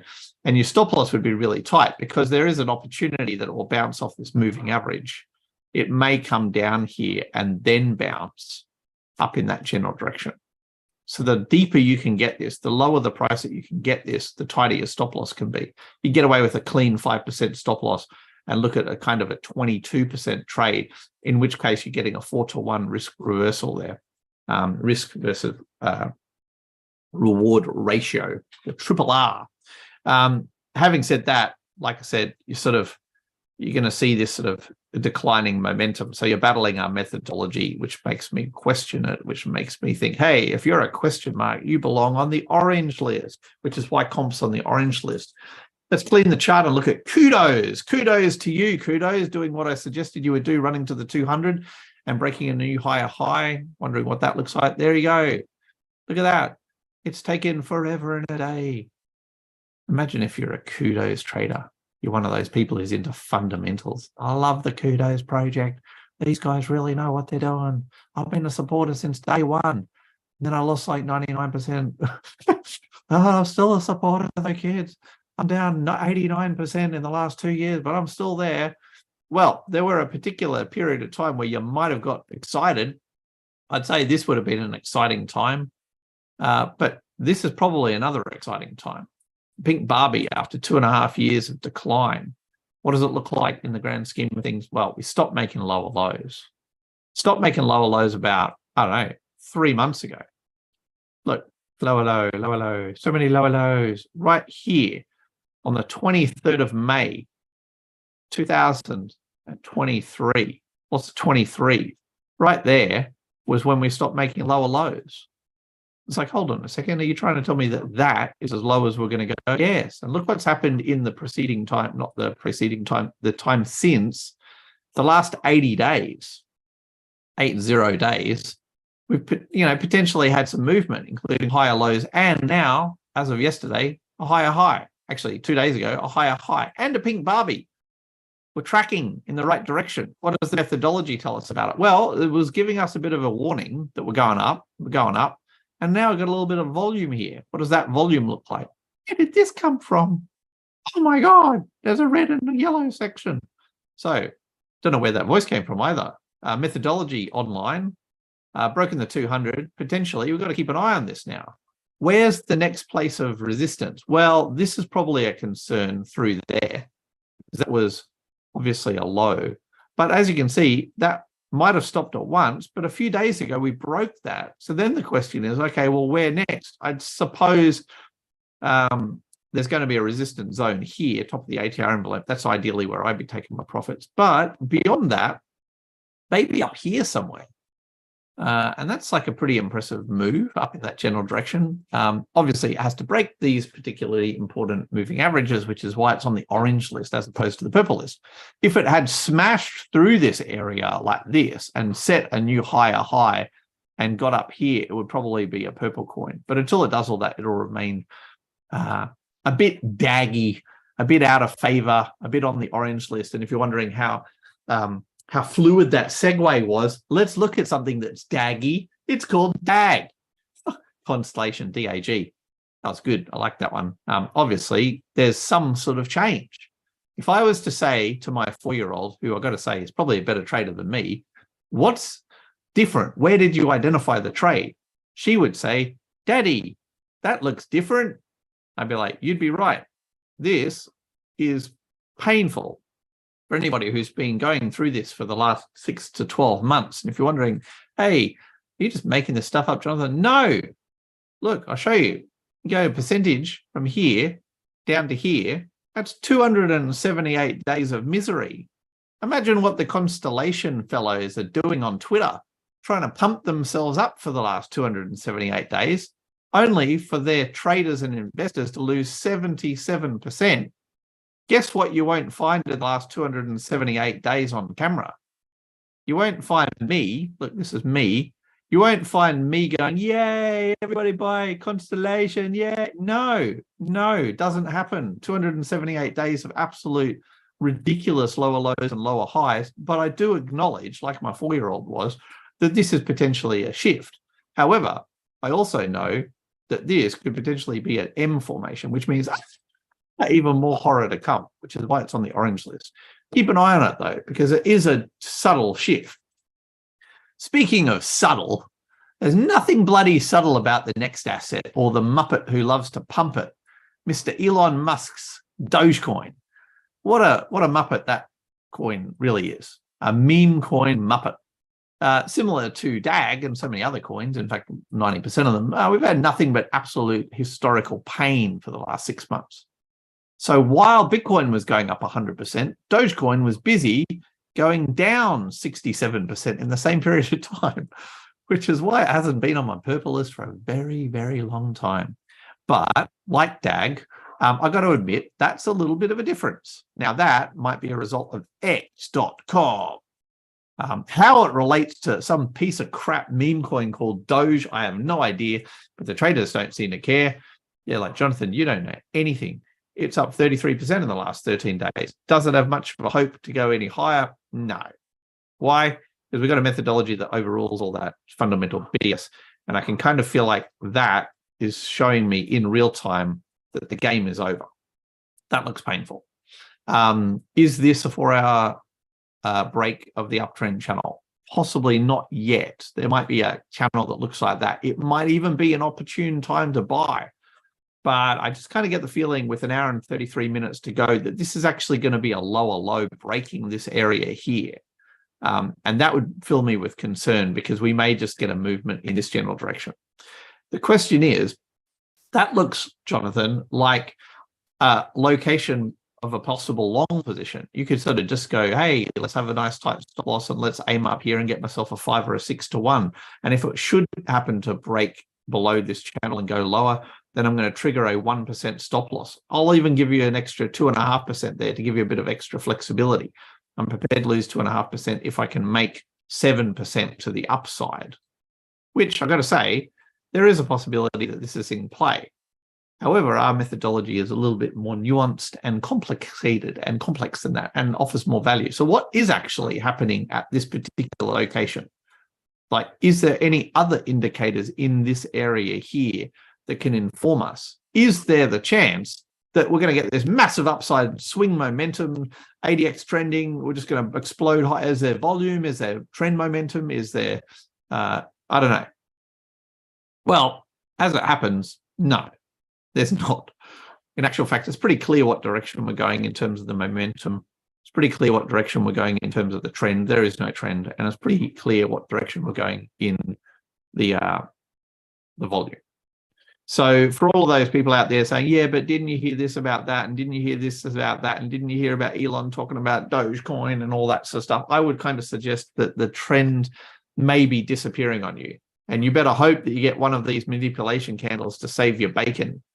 It is potentially still possible to have one of those candles over here, which is kind of why you might want to take this trade. It's not too bad. And you're like, hold on a second, you're changing your mind. You're saying bearish and bullish things at the same. That's why it's on the orange list. Get used to it, kids. It's on the orange list for a couple of different reasons, one of which is the fact that no matter what I think of Dogecoin, it's up 23% in the last 20 days. And at one point, it was up 34%. So you just have to have some discipline. And these are 4-hour candles on the daily. I'm still not exactly impressed. If anything, it's got the 200 above it, which is kind of scary. Let's go and have a look at HNT. HNT, as you can see, has had a historically horrific time. This is just nothing but total and utter capitulation and failure since pretty much day one. Let's go up here and go down to where it was a couple of weeks ago, and it's down 96%.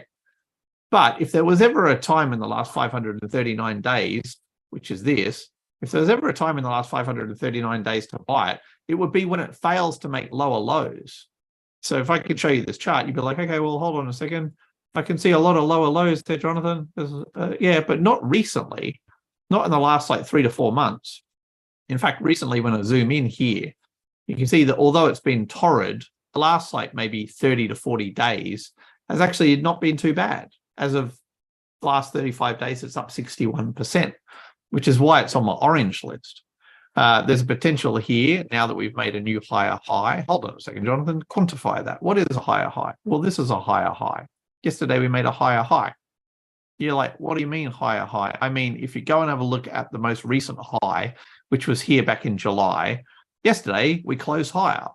So obviously, a higher high coming out of the middle of the ATR envelope with plenty of room up here suggests that there might be a trade opportunity to run up this way. And if that's the case, imagine if it continues to go higher and higher and higher, and after 2.5 years, you're buying it for 5,000 Satoshis and it ends up going at 50,000. So anyway, a lot of what ifs there, which is why it's on the orange list. I've got to say, rest of the methodology is starting to look quite attractive. Increase in squeeze momentum. ADX is a little bit shaky, possibly going down that general direction. A bit of extra volume, but nothing to write home about in this crypto war of attrition. And I say attrition because at the end of the day, 99% of the coins are doing this. They're doing that. And if you're just holding on, you're just wearing yourself out. We're trying to find the ones that have the potential to do that. Stick them on the orange list. IMX. You can see what IMX did here as well. It kind of made a really, really deep low. The deep low that I'm talking about was down here, really low. So it got right down into that 2,000 Satoshi area. But more recently, it hit 3,000 Satoshi about 5 days ago. And as I've suggested in the past, what we see here is a pattern, a series of lower lows. And potentially that pattern may have changed in the last 2 months. And what we're seeing now is a movement to the positive upside. Why is it positive? Well, because we seem to be making new higher highs. So that's a series of highs. That's a higher high. That's a higher high. That was a higher high. Yesterday was a higher high. So are we going up in that general direction? The answer is, well, it seems that way. If we go from that low here to here, that's 33% in 46 days. Obviously, it still has a tremendous amount of work to do, and it has a resistance zone here ahead of it, and it has this important moving average slicing through in this general direction, like that. So a lot of work to do, top of the ATR envelope. But I've got to say, there is a chance that we run up in this general direction. Not enough to put it on the purple coin list, so it's on the orange list. Link. Historically old coin. You can see this W formation that I imagine. I'm waiting for this W formation to play out. It's done exactly what I said. Look at that. Oh my God, it was like literally exactly like I said about 2 or 3 weeks ago. I'm waiting for this other side of the W to fall. I have a feeling that it may just do that. It's got deep into that 200 again. I'll just remove that. But yeah, you can see, let me just clear this up. You can see that it's kind of struggling. We have had a pink Barbie and another one. So in this sense, there's an opportunity here to set up a trade that looks a little bit like this. So you sort of put that there, you have your stop loss around about maybe 3 to 4%, and you have to take profit either at 9%, or if you want to be a little bit excited, about 18%. What's the methodology suggesting? Inherent weakening. So this is probably not going to play out. I give this about a 30% chance of doing good stuff. So it's on the orange list for a reason. That 200 is a competitive zone when it comes to altcoins. Now, metal, MTL, very interesting. Clusters and clusters of pink Barbies and blitzes and D30s. And we have a bit of a incongruent scenario where the momentum's going up, but the trend strength is going down. The possibility of a breakout on the momentum is getting increasingly bullish, but the actual uptrend strength is getting bearish. Well, not bearish, but it's just running out of uptrend strength.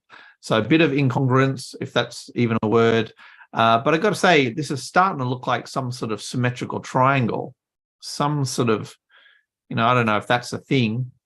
Maybe it's a little bit more like that. I don't know. It's about a 50-50, but it's been on the list for a while. And I said, if you're getting pink Barbies, you're probably going to get paid. And I don't think it would be too difficult to imagine a scenario where we just break through this area here. So this area has been resistance, yesterday resistance, but I could imagine that we're going to explode. There's a lot more green on that chart than red, and we're coming out of the middle of the ATR envelope. And if we look at it on the weekly chart, I have to ask ourselves, over the last 3 weeks, is there a chance that we may break this down cycle? And I've got to say, when I'm looking at a weekly chart and I get a cluster of pink Barbies like that, that's probably the correct place to be buying. All of this since 2018, when I was born, 2017, back in the olden days when people had caves with fires and they were learning how to cook raw meat, back in the olden days, ever since then, it's just been utter pain. And yet, look at that. That's starting to indicate something. And these clusters and the proximity of them towards each other are suggesting that this pattern of lower lows may be over. So we'll see. See what happens with metal. Been on the list a few weeks now. I'm waiting for a higher high. MTV, also called Multivac. This one's probably done for. Maybe you get a nice little place here to buy, and then it jacks again. But MTV, I would be imagining that the correct location to sell was up here.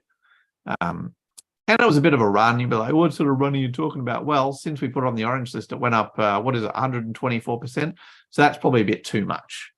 So this one, I don't have much faith in. You can even take it off the orange list. We'll leave it there until it breaks the 200. It's okay.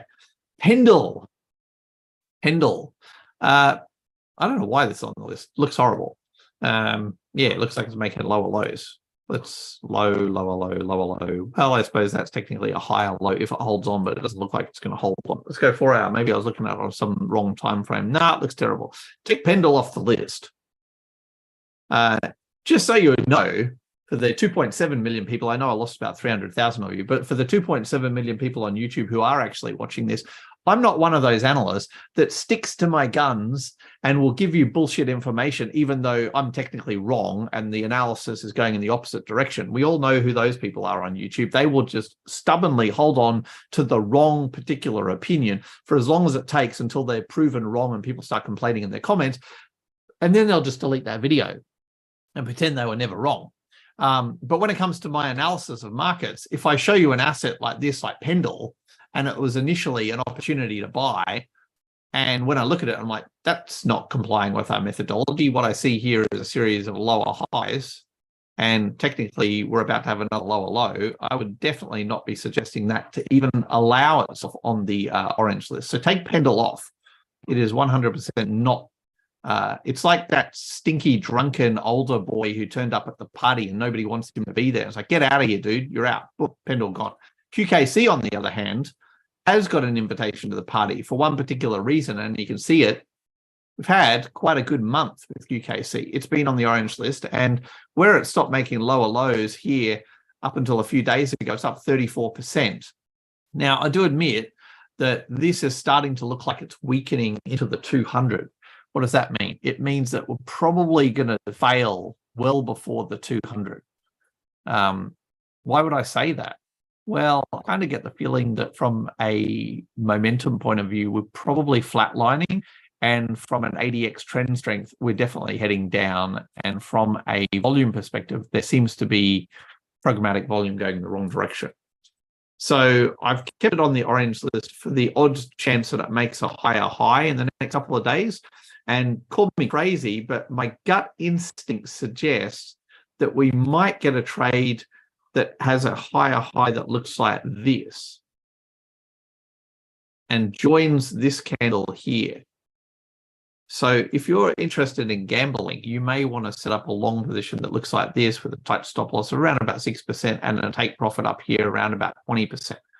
And call me crazy, but I kind of feel like there's an opportunity to visit the 200 and then potentially even go a little bit deeper and higher up into the top of the ATR envelope, which is always my recommendation to sell when you're in this area, in that ATR. Obviously sell, boom, sell up here somewhere. So you may get lucky with a candle that goes up like this. Now, it won't be a full body candle like I'm suggesting here. It'll be one of these types of candles, which means your sell order needs to be in place. Don't even dream of getting into this trade. A lot can go wrong, a lot can go right. Ultimately speaking, after months and months and months and months and months of horrific conditions for traders and investors, we're starting to turn green on QKC over the last 2 weeks, which is why it's the orange list. RDNT, Bitcoin. Yeah, no, this is done for. It was looking good last week, but not anymore. Once again, I'm going to recommend you take this off your list. Why, you might add? Well, I can see from a trend momentum point of view that we are starting to weaken here. We can also see that potentially the ADX is starting to weaken. This doesn't look like a good trade to me in any circumstances. Yeah, no, you take that one off. RDNT does not belong. Sol, on the other hand, yeah, actually, Sol doesn't belong either. These might be remnants from last week or something. I don't know. Sol looked pretty good last week when you look at it. What do you mean, Jonathan? I mean, that looked pretty good last week. But as you can see, we've fallen back into the 200 and we're probably going to set a new lower low. Why do I say that? Well, I can see the momentum falling away. And I can see the trend strength falling away. I can see a lack of distinct buyers. So you can take this one off the list as well. Solana, nice try. TRB, this one's interesting. So like so many others, we've had a distinct series of lower lows for a long time, but TRB has been on my radar for a while, and you can see this week it actually made a higher high. What do you mean this week? I mean like 4 days ago, 4 or 5 days ago, I made a high. Didn't get past this area, which is where I was telling everybody to take profit. So perhaps it's still got a bit of action left over the next 2 to 3 days. Certainly, this is a concerning moving average. Certainly, the ATR envelope is concerning. Certainly, this area here, prior resistance, is concerning. So whatever you do, don't just accidentally decide not to sell it. Make sure you're selling it up here somewhere. Psychologically speaking, there's going to be a particular resistance zone around about 500 Satoshis, which is, that's 500 there. So that red zone there, somewhere in there is probably a decent place to sell. I mean, we're talking about a percentage gain of potentially, I don't know, maybe 13% if you're lucky in an otherwise terrifying market of lower lows and lower highs. Not exactly the greatest thing on the planet. Might be a little bit late to the party when it comes to the squeeze momentum and the ADX and potentially falling away on the volume. So obviously not the best conditions, which is why it's on the orange list. Uni, something similar. And now this one has reached what I would imagine is about as high as it will go. The question is whether or not it just absolutely monsters this move up into that general direction and gets us up into prior support areas, support, potentially future resistance. So does it have this? Can it just go boom? Maybe, which is why it's on the orange list. Certainly the last like 2 to 3 months where it stopped making lower lows up until yesterday, it's up 47% in 38 days. One of so very few coins to do that. But obviously at the 200 now, very difficult to kind of recommend a buy. We'll see. We'll keep that on the orange list. I do think that has the potential to just sort of sneak its way up here in the next 2 weeks. VEED, this is very problematic, this coin. I hesitate to put it on the list. It's been on the list a couple of times because I'm not sure about it. I think we need to give it more time. Let's go and have a look at it on the weekly. So on the weekly, it's kind of telling us a story. And the story is, I used to be red, but now I'm green. It's not a very good story, by the way. But, you know, it's a real question mark. I just kind of have the feeling that this idiotic coin has the capability of doing these types of candles, which are giant candles. If we did one of those to the top of the ATR envelope, you're going to get paid, like paid well. You're going to make like 100% in a week. If you're wondering if it's possible to make 100% in a week, let's cast our eyes back a few weeks ago when we made 173% in 7 days, or maybe just a few weeks ago when we made 148% in 14 days. So could we have another week like these silly candles that look like that? One candle here, one candle here. Could we have another one that looks like that, please? Well, maybe we will going forward. It's obviously not a given. In fact, it's probably not even likely. But I've got to say, I'm kind of excited about this opportunity to get into a trade and explode up here and make a higher high around about 2,500. So VEED's there for you if you want it. Just throw some money at it, see what happens. It's an orange coin list. It's not a given. XLM, it did what we expected 3 times in a row, but Stellar is kind of falling away now. Starting to look at the methodology and starting to think in the last couple of days, that's not happening. What do you mean the last couple of days? Well, obviously, you can see the last 2 candles going down. The ADX going down. The volume, where are the buyers? They left town. They left town with Sam Bankman-Fried and got themselves a Singaporean citizenship and denounced their United States citizenship. They're out of here. So I'm not completely convinced that that's going to happen because there is another kind of idea that might happen, and we're not really sure what way this is going to go, but we'll see. It's only an orange coin, Stellar. Ripple, kind of the same. So this here is the institutional pump and dump after the court case, which I said probably wouldn't go much further, and I was pretty much right. You got to sell up at the top of the ATR envelope. If you're not doing that, if you're not selling up here, kids, you're silly. What happens next? I think today is telling the story. What story is that? It's called the story of decline. Potentially we're going down. ADX is already telling us that story. Volume already telling us that story.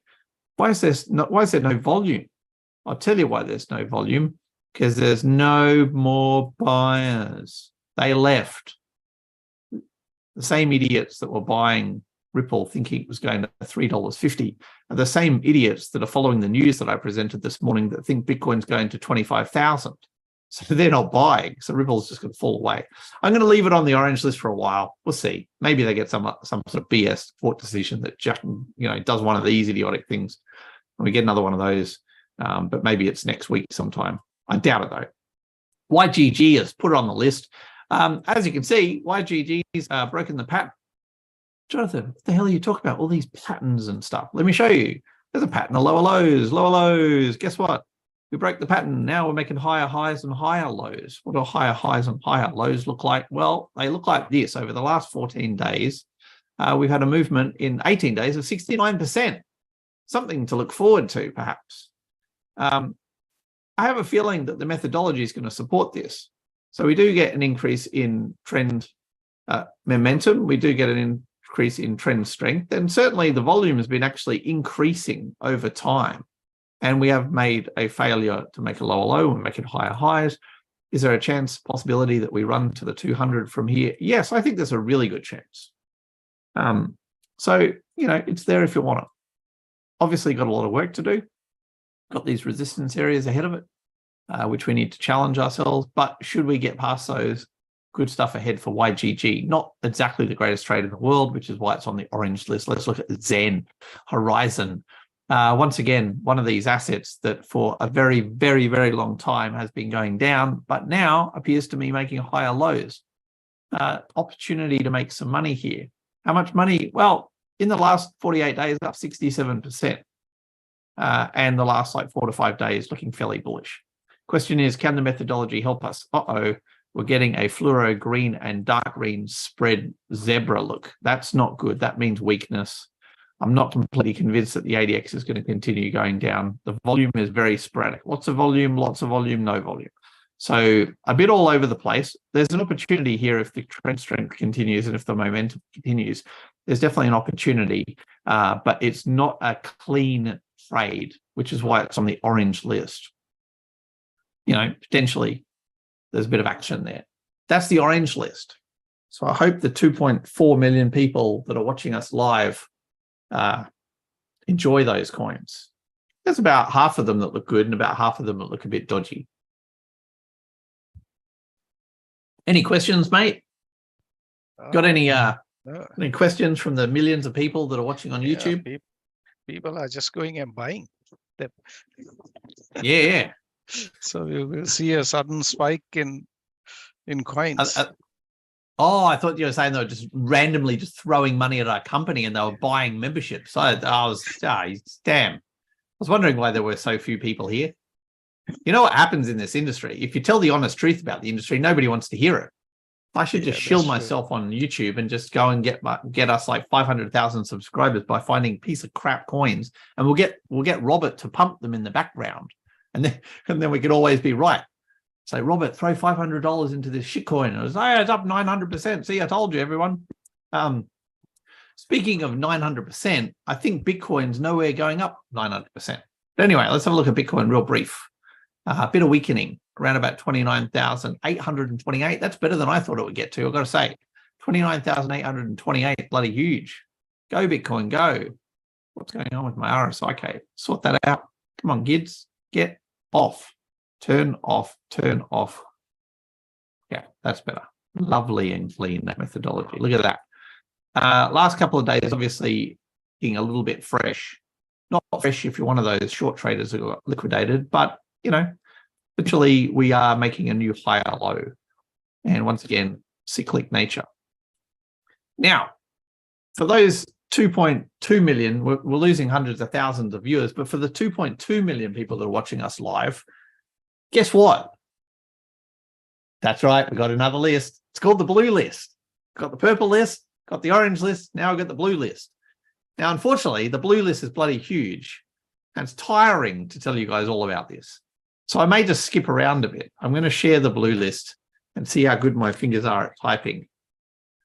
The blue list, not quite there either. The blue list is in chat. Now, this is a big one. Why is it so big? Well, I don't know. There's 47 coins.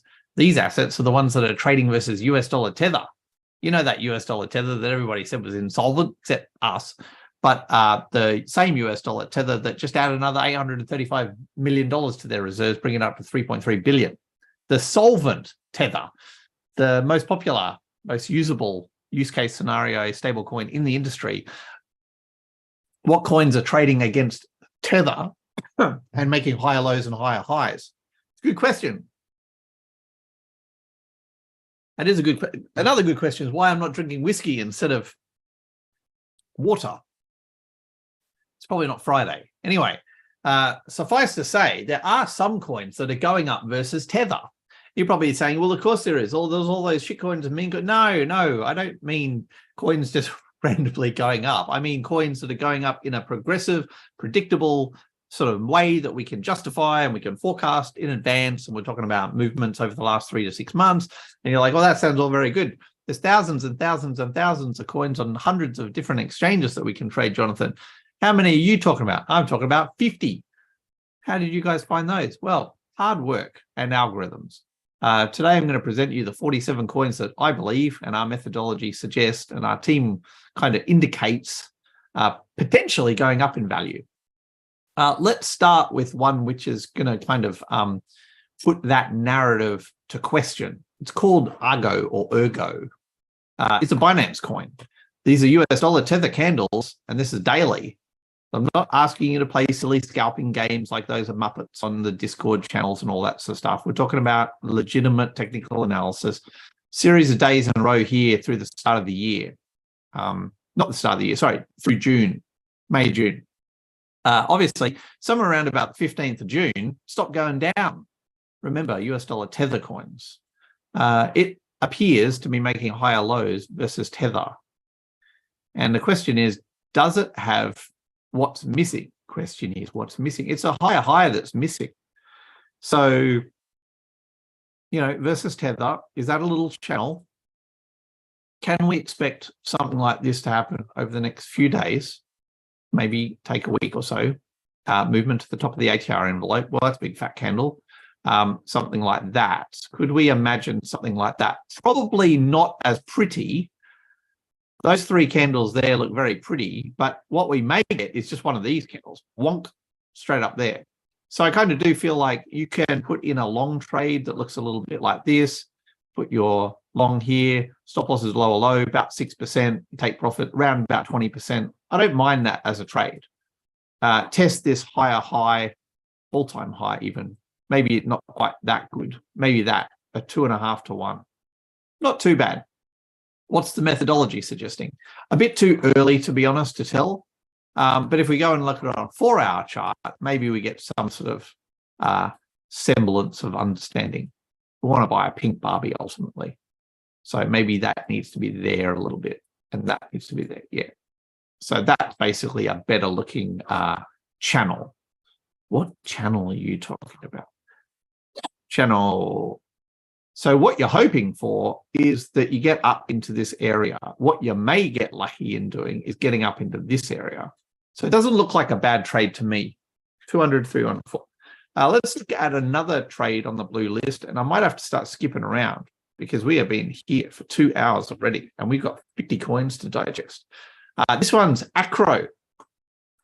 Acro hammering the top of the ATR envelope on the daily. So obviously can't buy it right now. But I've got to say, if we have a look at this on the weekly chart versus Tether, this is Tether, you can see what's happening this week. It's a big institutional buy, big buy on Acro this week. Go back to the daily and just kind of show you what's going on here. Pink Barbies, Blitz movement, challenging this multi-week high back in February. So keep an eye on this one, Acro. Once again, as I often say, if you're buying on those pink Barbies, boy, you had an opportunity to make 66% in the last 5 days. AKT, this is a KuCoin, Tether coin. Question is this an ascending triangle versus Tether? Is this kind of happening? Is that potentially an ascending triangle? What is an ascending triangle, Jonathan? Good question. An ascending triangle is when you get a series of higher lows, like this, like this, like this, like this, potentially like this, and relatively stable horizontal resistance across the top. What happens in an ascending triangle, Jonathan? That's a good question as well. Usually you get a 3/4 breakout. So roughly, if this is the entire area and you divide it into 4 parts, 1, 2, 3, oh my God, I butchered that. Let's try that again. 1, 2, oh my God, I'm just, see why I got a C in maths. Thanks to Michael's or Zini. That's a different story. Poor guy got the same mark as me and failed maths just because he had a surname that started with a Z. Hilarious. Let's try and do that again. 1, 2, 3. Right. So I was miles off. Let's just sort of move that over there. Let's just conveniently move that over there. We're looking for a 3/4 breakout. So about 75% along the way. So this is, got to get my cat. Come on. That's where we want to do it. About 75% of the way along is where you would expect a breakout. So that means in real life, in about 2 weeks, you're like, hold on a second. If we were going to break out in 2 weeks, we would need to see evidence to suggest that your fancy pants methodology is congruent and suggesting a potential upside. And as you can see, we actually got a bit of that. So potential upside, possibly going up there, possibly you're looking for a bit of volume. So a lot of possibility there.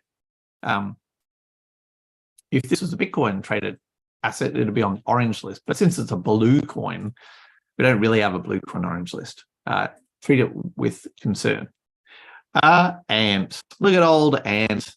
Look at all those little arrows and stuff that I wrote a couple of weeks ago.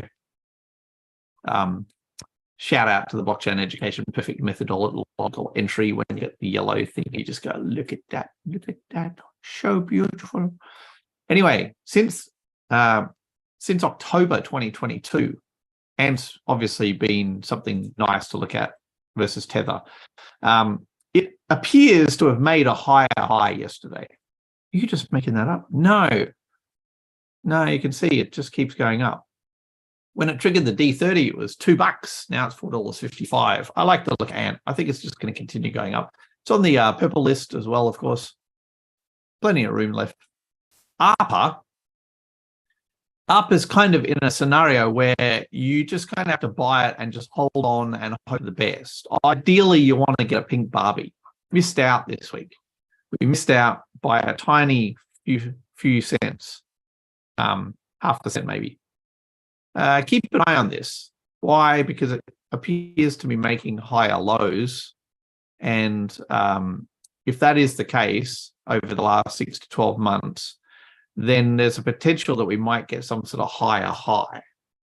Probably not that one. If I was a meme coin pump and dump shill expert, I'd be saying that's likely. Then again, as it happens, we kind of did one of those recently, 200%. So keep an eye on this one. ATM, US dollar Tether, first blitz in recorded history. That's always exciting, as you can see. String of pink Barbies, double D30, but the first blitz ever. Probably worth paying attention to. You want me to tell you what a blitz is, don't you? Well, I'm not. You can give us hundreds of thousands of dollars and we'll tell you what a blitz event means. Ori Tether. Yeah, so this is one of those environments where you have sustained 99% reduction in price, and then you have about 10 days of crazy price pumping action, top of the ATR envelope. You probably want to try and catch this down here somewhere. You know, maybe this is on the cards. Bitcoin obviously is on the blue list because we're making a series of sustained higher lows. And then the question, as we asked at the beginning of the webinar, was, are we about to jack up in this general direction, or do we have a little bit more before we meet the 200? I kind of feel like we got a little bit more. They're just waiting to liquidate the long positions now. Comp US dollar Tether. We talked about comp versus Bitcoin. This is a new one. CRPT. CRPT, congruence on volume volume trend and squeeze momentum, double pink Barbie and double blitz. First time ever, I believe, for the blitz. Oh no, not first time ever, but certainly interesting. After a long period of time, and when I say long, I mean 6 to 12 months.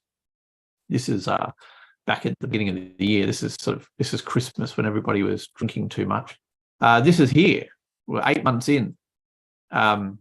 It does kind of look interesting. I could see us getting a bit of action over the next few weeks like that. Kudos at the 314, very difficult. D30, very tricky. Pink Barbie blitz, it's all very exciting. This could break out massively to the upside. We'll see. Obviously, an important area to keep an eye on is up in here. That's probably where we're going to go over the next 2 to 3 weeks, something like that. Not often you see a cluster of pink Barbies into a blitz with a D30 on a daily chart after a 99% drop. Kudos has no longer made a lower low and is in favor of hitting a higher high. Longer term trade for about 3 months. That's going to look good. Epic with a K, because you know they're serious.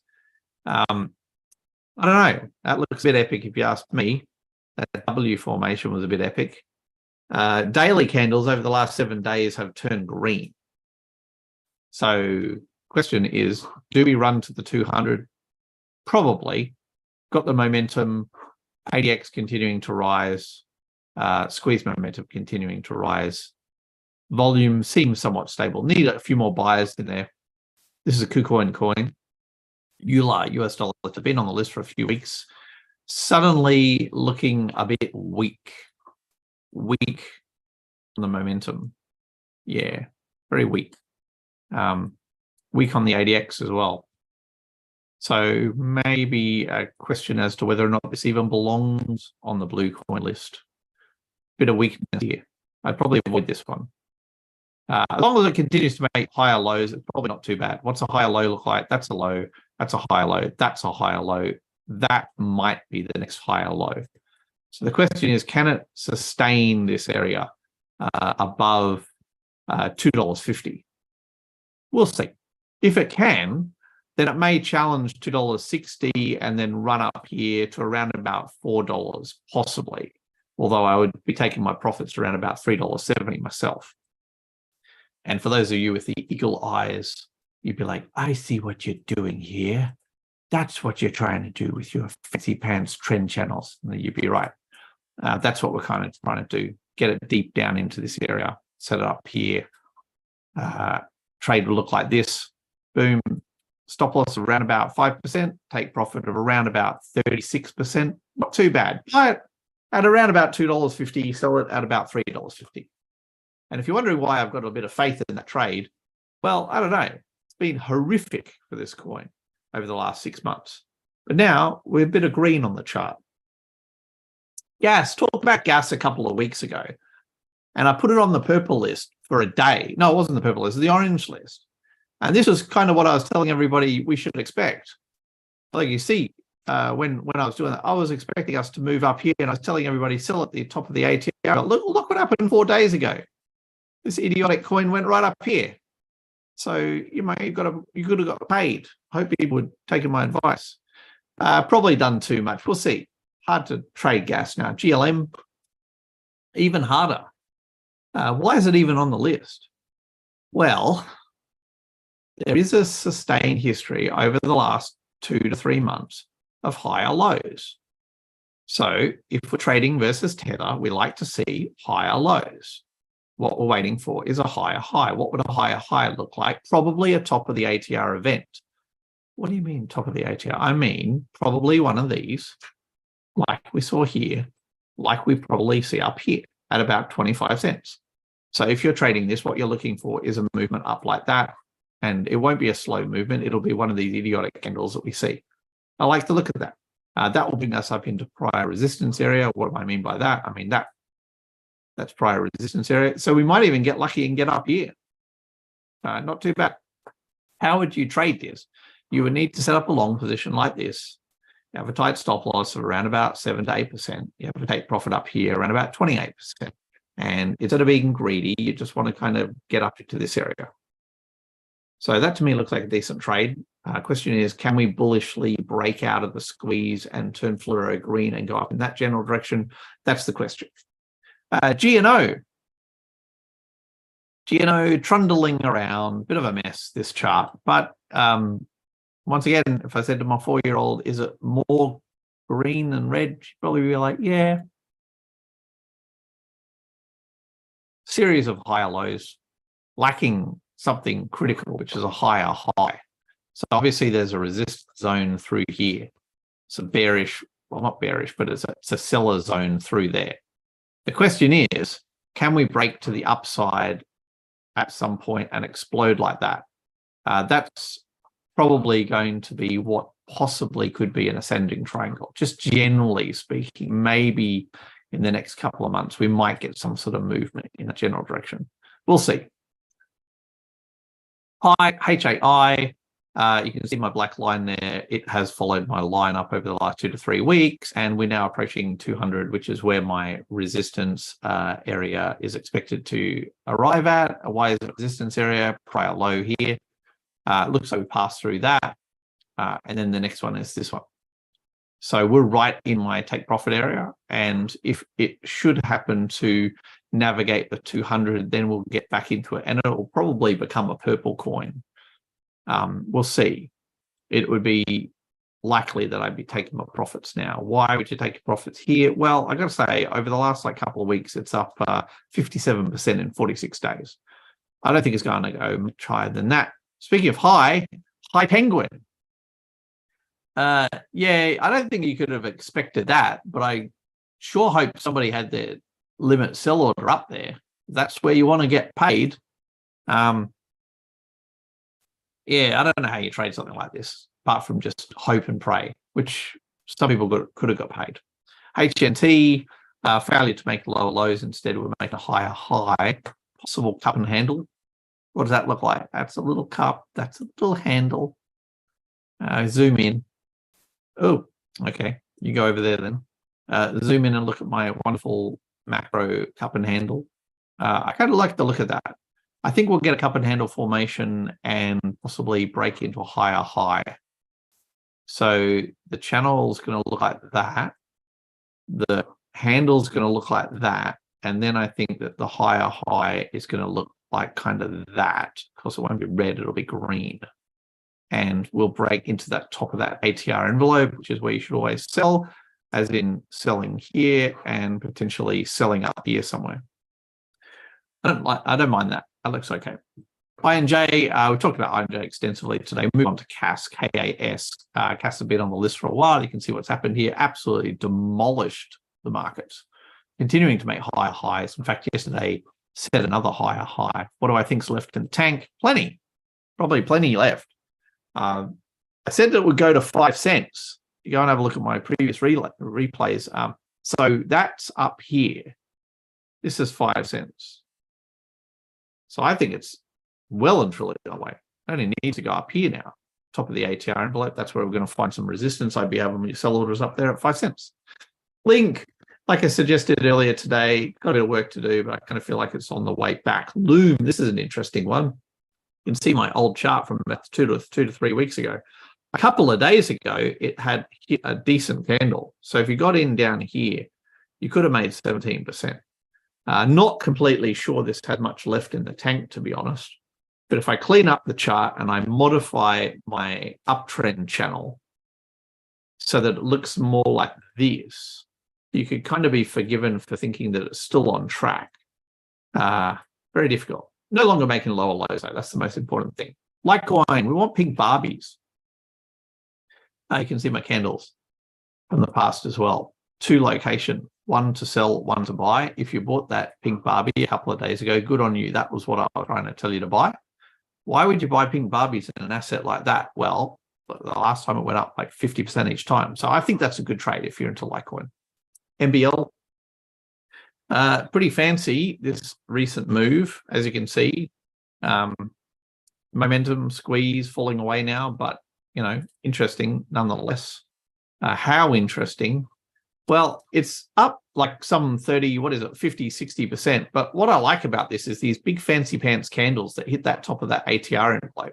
So if you're selling up here, you know, you're getting paid, you're getting paid, you're getting paid, probably going to get paid somewhere up here. So we'll see what happens. I imagine there's a sort of a channel that looks like this. And what I'm imagining, and I am very much imagining it, is a candle that looks like this, like a big mega candle. It won't close. It'll be one of those types of candles, like these ones, like those ones there, and those ones, and those ones. That one, just big mega candle. MDT, pink Barbies. Want to buy pink Barbies? This one looks weak. Yeah, don't like the look of this one. Yeah, that wouldn't be my ultimate buy. I'll leave it on the list because it's above the 200, but no, not good. Not good buying. Maker, we talked about Maker extensively, doing what we expected. Metal, we talked about metal as well. Continued series of higher lows. NACA, this is the one I wanted to talk about. NACA or NACA. I was talking about this a little while ago. I was talking about the possibility of that W formation. Keeping in mind that I haven't changed the methodology or the time frame, but I was waiting for that to happen. And I think that's a really bullish sign. I kind of like NACA. So we might get a movement like this, where it just absolutely screams and pops. Regardless, it's doing pretty nicely now. I like the last 3 to 4 days. Certainly, it's up now 16% in the last 5 days. I think it's got a bit of room. I think this can go much higher from here. I like where it went. I think these are the obvious locations for NACA, there, and potentially there. So obviously probably not the best time to be buying now. But if you were to set up a buy order, you might have got it there. That was ultimately probably the play. Just catch that little entry opportunity here, just in there, settled with a higher low. So interesting. NIR, Oh, wow. Look, very fancy. Broke a new higher high yesterday. Actually, 2 days ago. That candle there. 2 days ago, broke a higher high. Triggered a pink Barbie yesterday. Very fancy. First time ever as well. It's the Virgin. The old metaverse Virgin there, kids. Metaverse Network and BitCountry, just in case, it's like some sort of collaboration here. OGV. Oh, yeah, this looks horrible. Yeah, that's a failure.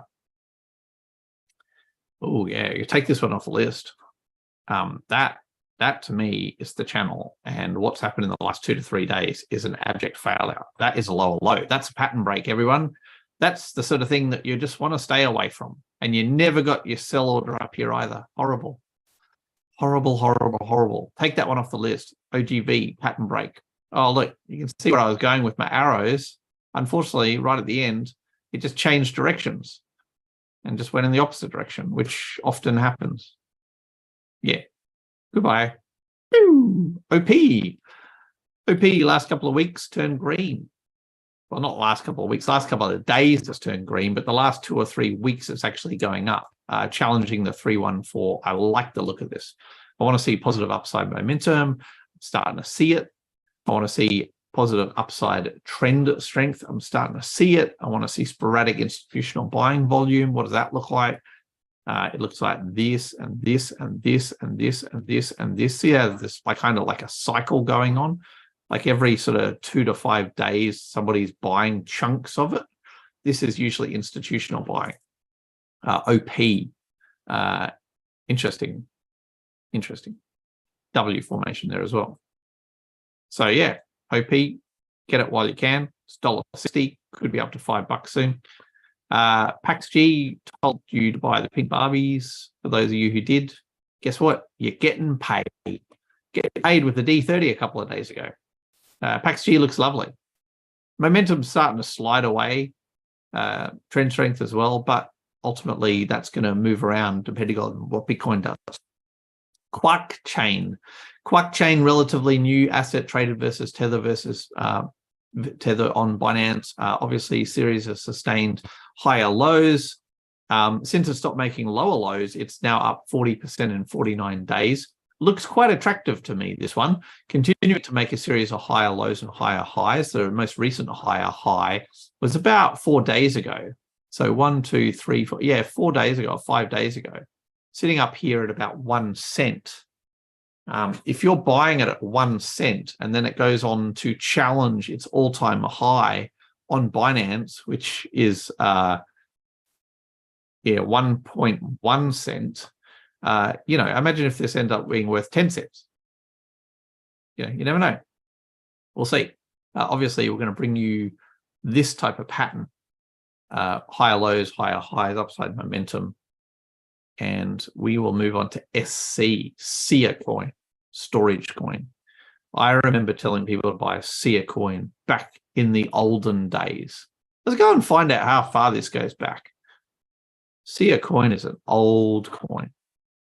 It's an old coin. 2020. What about SCBTC? SCBTC. It must be much older than that, because I remember telling people to buy it back in the olden days. Jeez, now we're going back in time, kids. Yeah, so 2017, May 2017, that sounds about right. As you can see on a weekly chart on Bittrex, it's been around for a long time. Why is it on my blue list on Binance on the daily versus US dollar Tether? It's probably because it complies with our methodology. And as you can see, we are moving up. Not too bad. Let's just put that on like that, change that like that. Yeah, it looks okay to me. Why? Well, a few days ago, 4 days ago, this candle here created a higher high. Higher than what? Higher than this. Look, that was obviously important. That was the high, the close. Well, this one's even higher. So that's a bullish sign. Pink Barbies, blitzes, green bands. Yeah, keep an eye on that. S-Key. This one has not been around for 2017. As you can see, we're having our first ever blitz. Lovely candle yesterday, even better one today. Still 20 hours left. Still plenty of room to the top of the ATR envelope. I would challenge this area and put in your take profits. STPT US dollar tether. This one's falling away. It's a bit weak. I'm going to leave it there because in the last 10 days, it's triggered a blitz and we've got a triple pink Barbie. So I'm thinking that very soon we're going to get one of the old D30s. The old D30 is about to arrive anytime soon. We'll see. And then obviously we're looking for a higher high up around about 7 cents. Tara US dollar tether. Also another one of those assets that's triggering pink Barbies and blitzes. Interesting, plenty of room to the upside. Tomo, talked about Tomo lots, talked about Traos lots, talked about Tron. This is an interesting one. Captain Tsubasa, Captain Tsubasa. Yeah, don't know what to say about this. It's a weird looking asset, isn't it? It was doing great, making higher lows until recently when it made that. And then technically that might be a new higher low. I just don't know how you trade this. But what I can see is that you can structure a trade in your favor when it comes to risk versus reward by putting in your long position here, putting your stop loss around about 10 to 11%, and putting a take profit up here around about maybe 30%. If you want to be conservative, you can go at 15%. I'd be aiming up here. And I kind of feel like only two things can happen here. Either we go down and we make a new lower low, in which case this asset will just continue to plunge, or we just kind of jack up and make a higher high up in this general direction. So Captain Tsubasa looks quite interesting to me. On a 4-hour basis, it kind of makes more sense. We want to make sure we keep it above that 200. So we'll see what happens from here. Uni US dollar tether, we were just talking about that. Probably too high to buy right now. You can see on a 4-hour, it's a lovely little channel. You don't want to buy at the top of the channel, kids. Why would you do that? You'd be silly to do that. That's your channel. Don't buy at the top, buy at the bottom. Lovely, lovely little setup here. Just a beautiful setup right there. Top of the ATR envelope, top of the channel is where you want to sell and short this asset if you've got the ability to short. What am I talking about? I'm talking about top of the ATR envelope just there, top of the ATR envelope just there, top of the ATR envelope potentially maybe up here, waiting for that higher high. Fairly cyclic, that's our methodology. Cyclic meaning cyclic. I would expect us to push down into the 200 again soon enough. Don't be buying it now. You let it go a bit right at the very top here, and we're going to roll over. ADX is already telling us what direction we're going over, but like I said, lovely little channel there. WorldCoin, WLD. What's going on in the silly things? Still going around at that $2.30 mark. Yeah, I would probably suggest we wait till it breaks through 250. $2.50 would be an absolute blow up location. So we get through here over the next few days and pow, that probably a bit excited.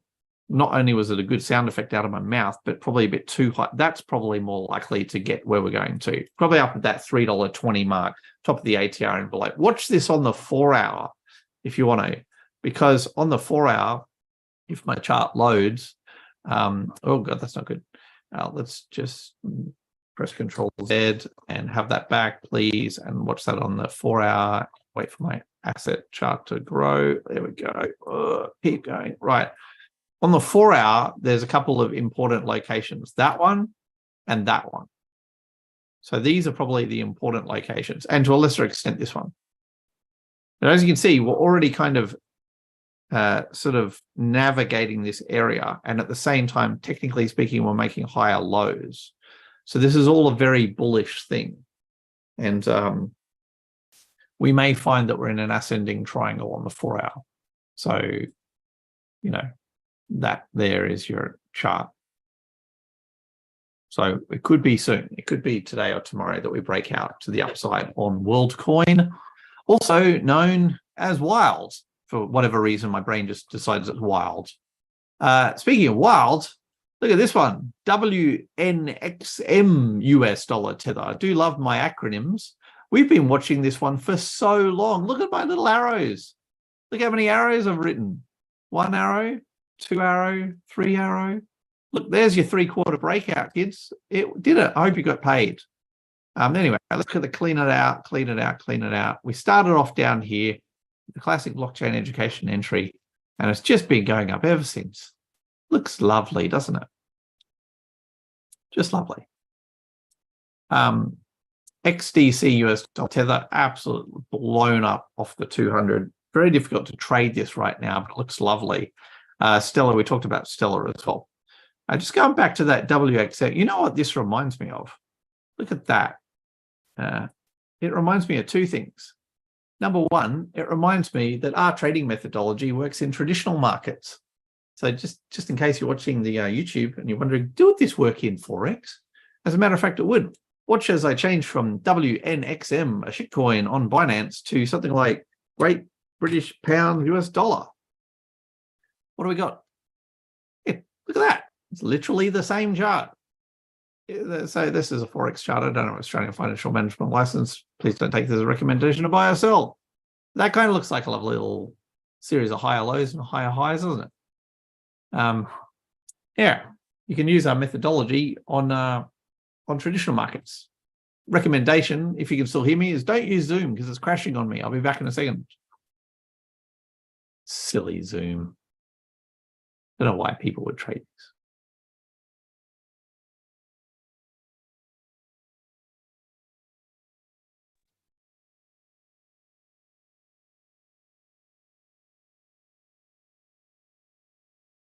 All right, back again then. Yeah. Don't go and buy Zoom, by the way. If you're wondering why, it's because a piece of crap technology. And although this is not a recommendation to buy or sell, you will not find me telling you to buy Zoom. Why should you not buy Zoom? And how could you? Is that just your feelings, your frustration, Jonathan? No, got a methodology to back that up. That's Zoom, or old Zoom. Used to be $16, now it's 72 cents. Although this is Zoomability. I don't actually know if that's what I'm supposed to be looking at. I thought Zoom was Zoom, but apparently not. Zoom video communication. It's probably even worse. Yeah, it's even worse. I thought so. You know what? I'll take that back. If there was ever a time to buy Zoom after the M for murder that I pointed out in chat, M for murder, it's probably now. So I'll take it back. It is a piece of crap application, but having a double pink Barbie on the NASDAQ is probably not bad value at $72. Just like Coinbase was good value around about $40 to $70 when Kathy Woods was buying it. And I was telling everybody that if I had an Australian financial management license, I'd be allowed to tell you to buy it. But of course, since I don't, since you're watching live, and since TradingViews decided not even to show coin, there we go. I was never, ever, ever telling people to buy in this cluster of pink Barbies. Never. That would have been a violation of Australian security law. But I got to say, methodology holds strong. Yeah, good time to sell recently and short the market, which is exactly what I told everyone to do last week. Not that that was a recommendation to buy or sell or go short. That would be a violation of Australian security laws. I was, just mentioning it. That's it. You saw the news. You saw how they're manipulating us. You saw the purple list, very, very narrow. You saw the orange list. The exciting explosion of coins on that is potentially going to happen to us. Some of them aren't going to work out. And you saw the blue list, Tether coins. Some of them sustained downtrends for like 3 years. Some of them 6 years. And out of the slumber they come, going up 60% in a month. You want to isolate those coins. But you don't need to. That's what I'm here for. That's what our methodology is for. So hopefully out of those 50, how many coins are there in total? Digital assets, 20, 66, 73. 73 assets out of a zillion. Yes, my RSI cave. 75, 25, 14. I think it's standard. 75, 25, 14.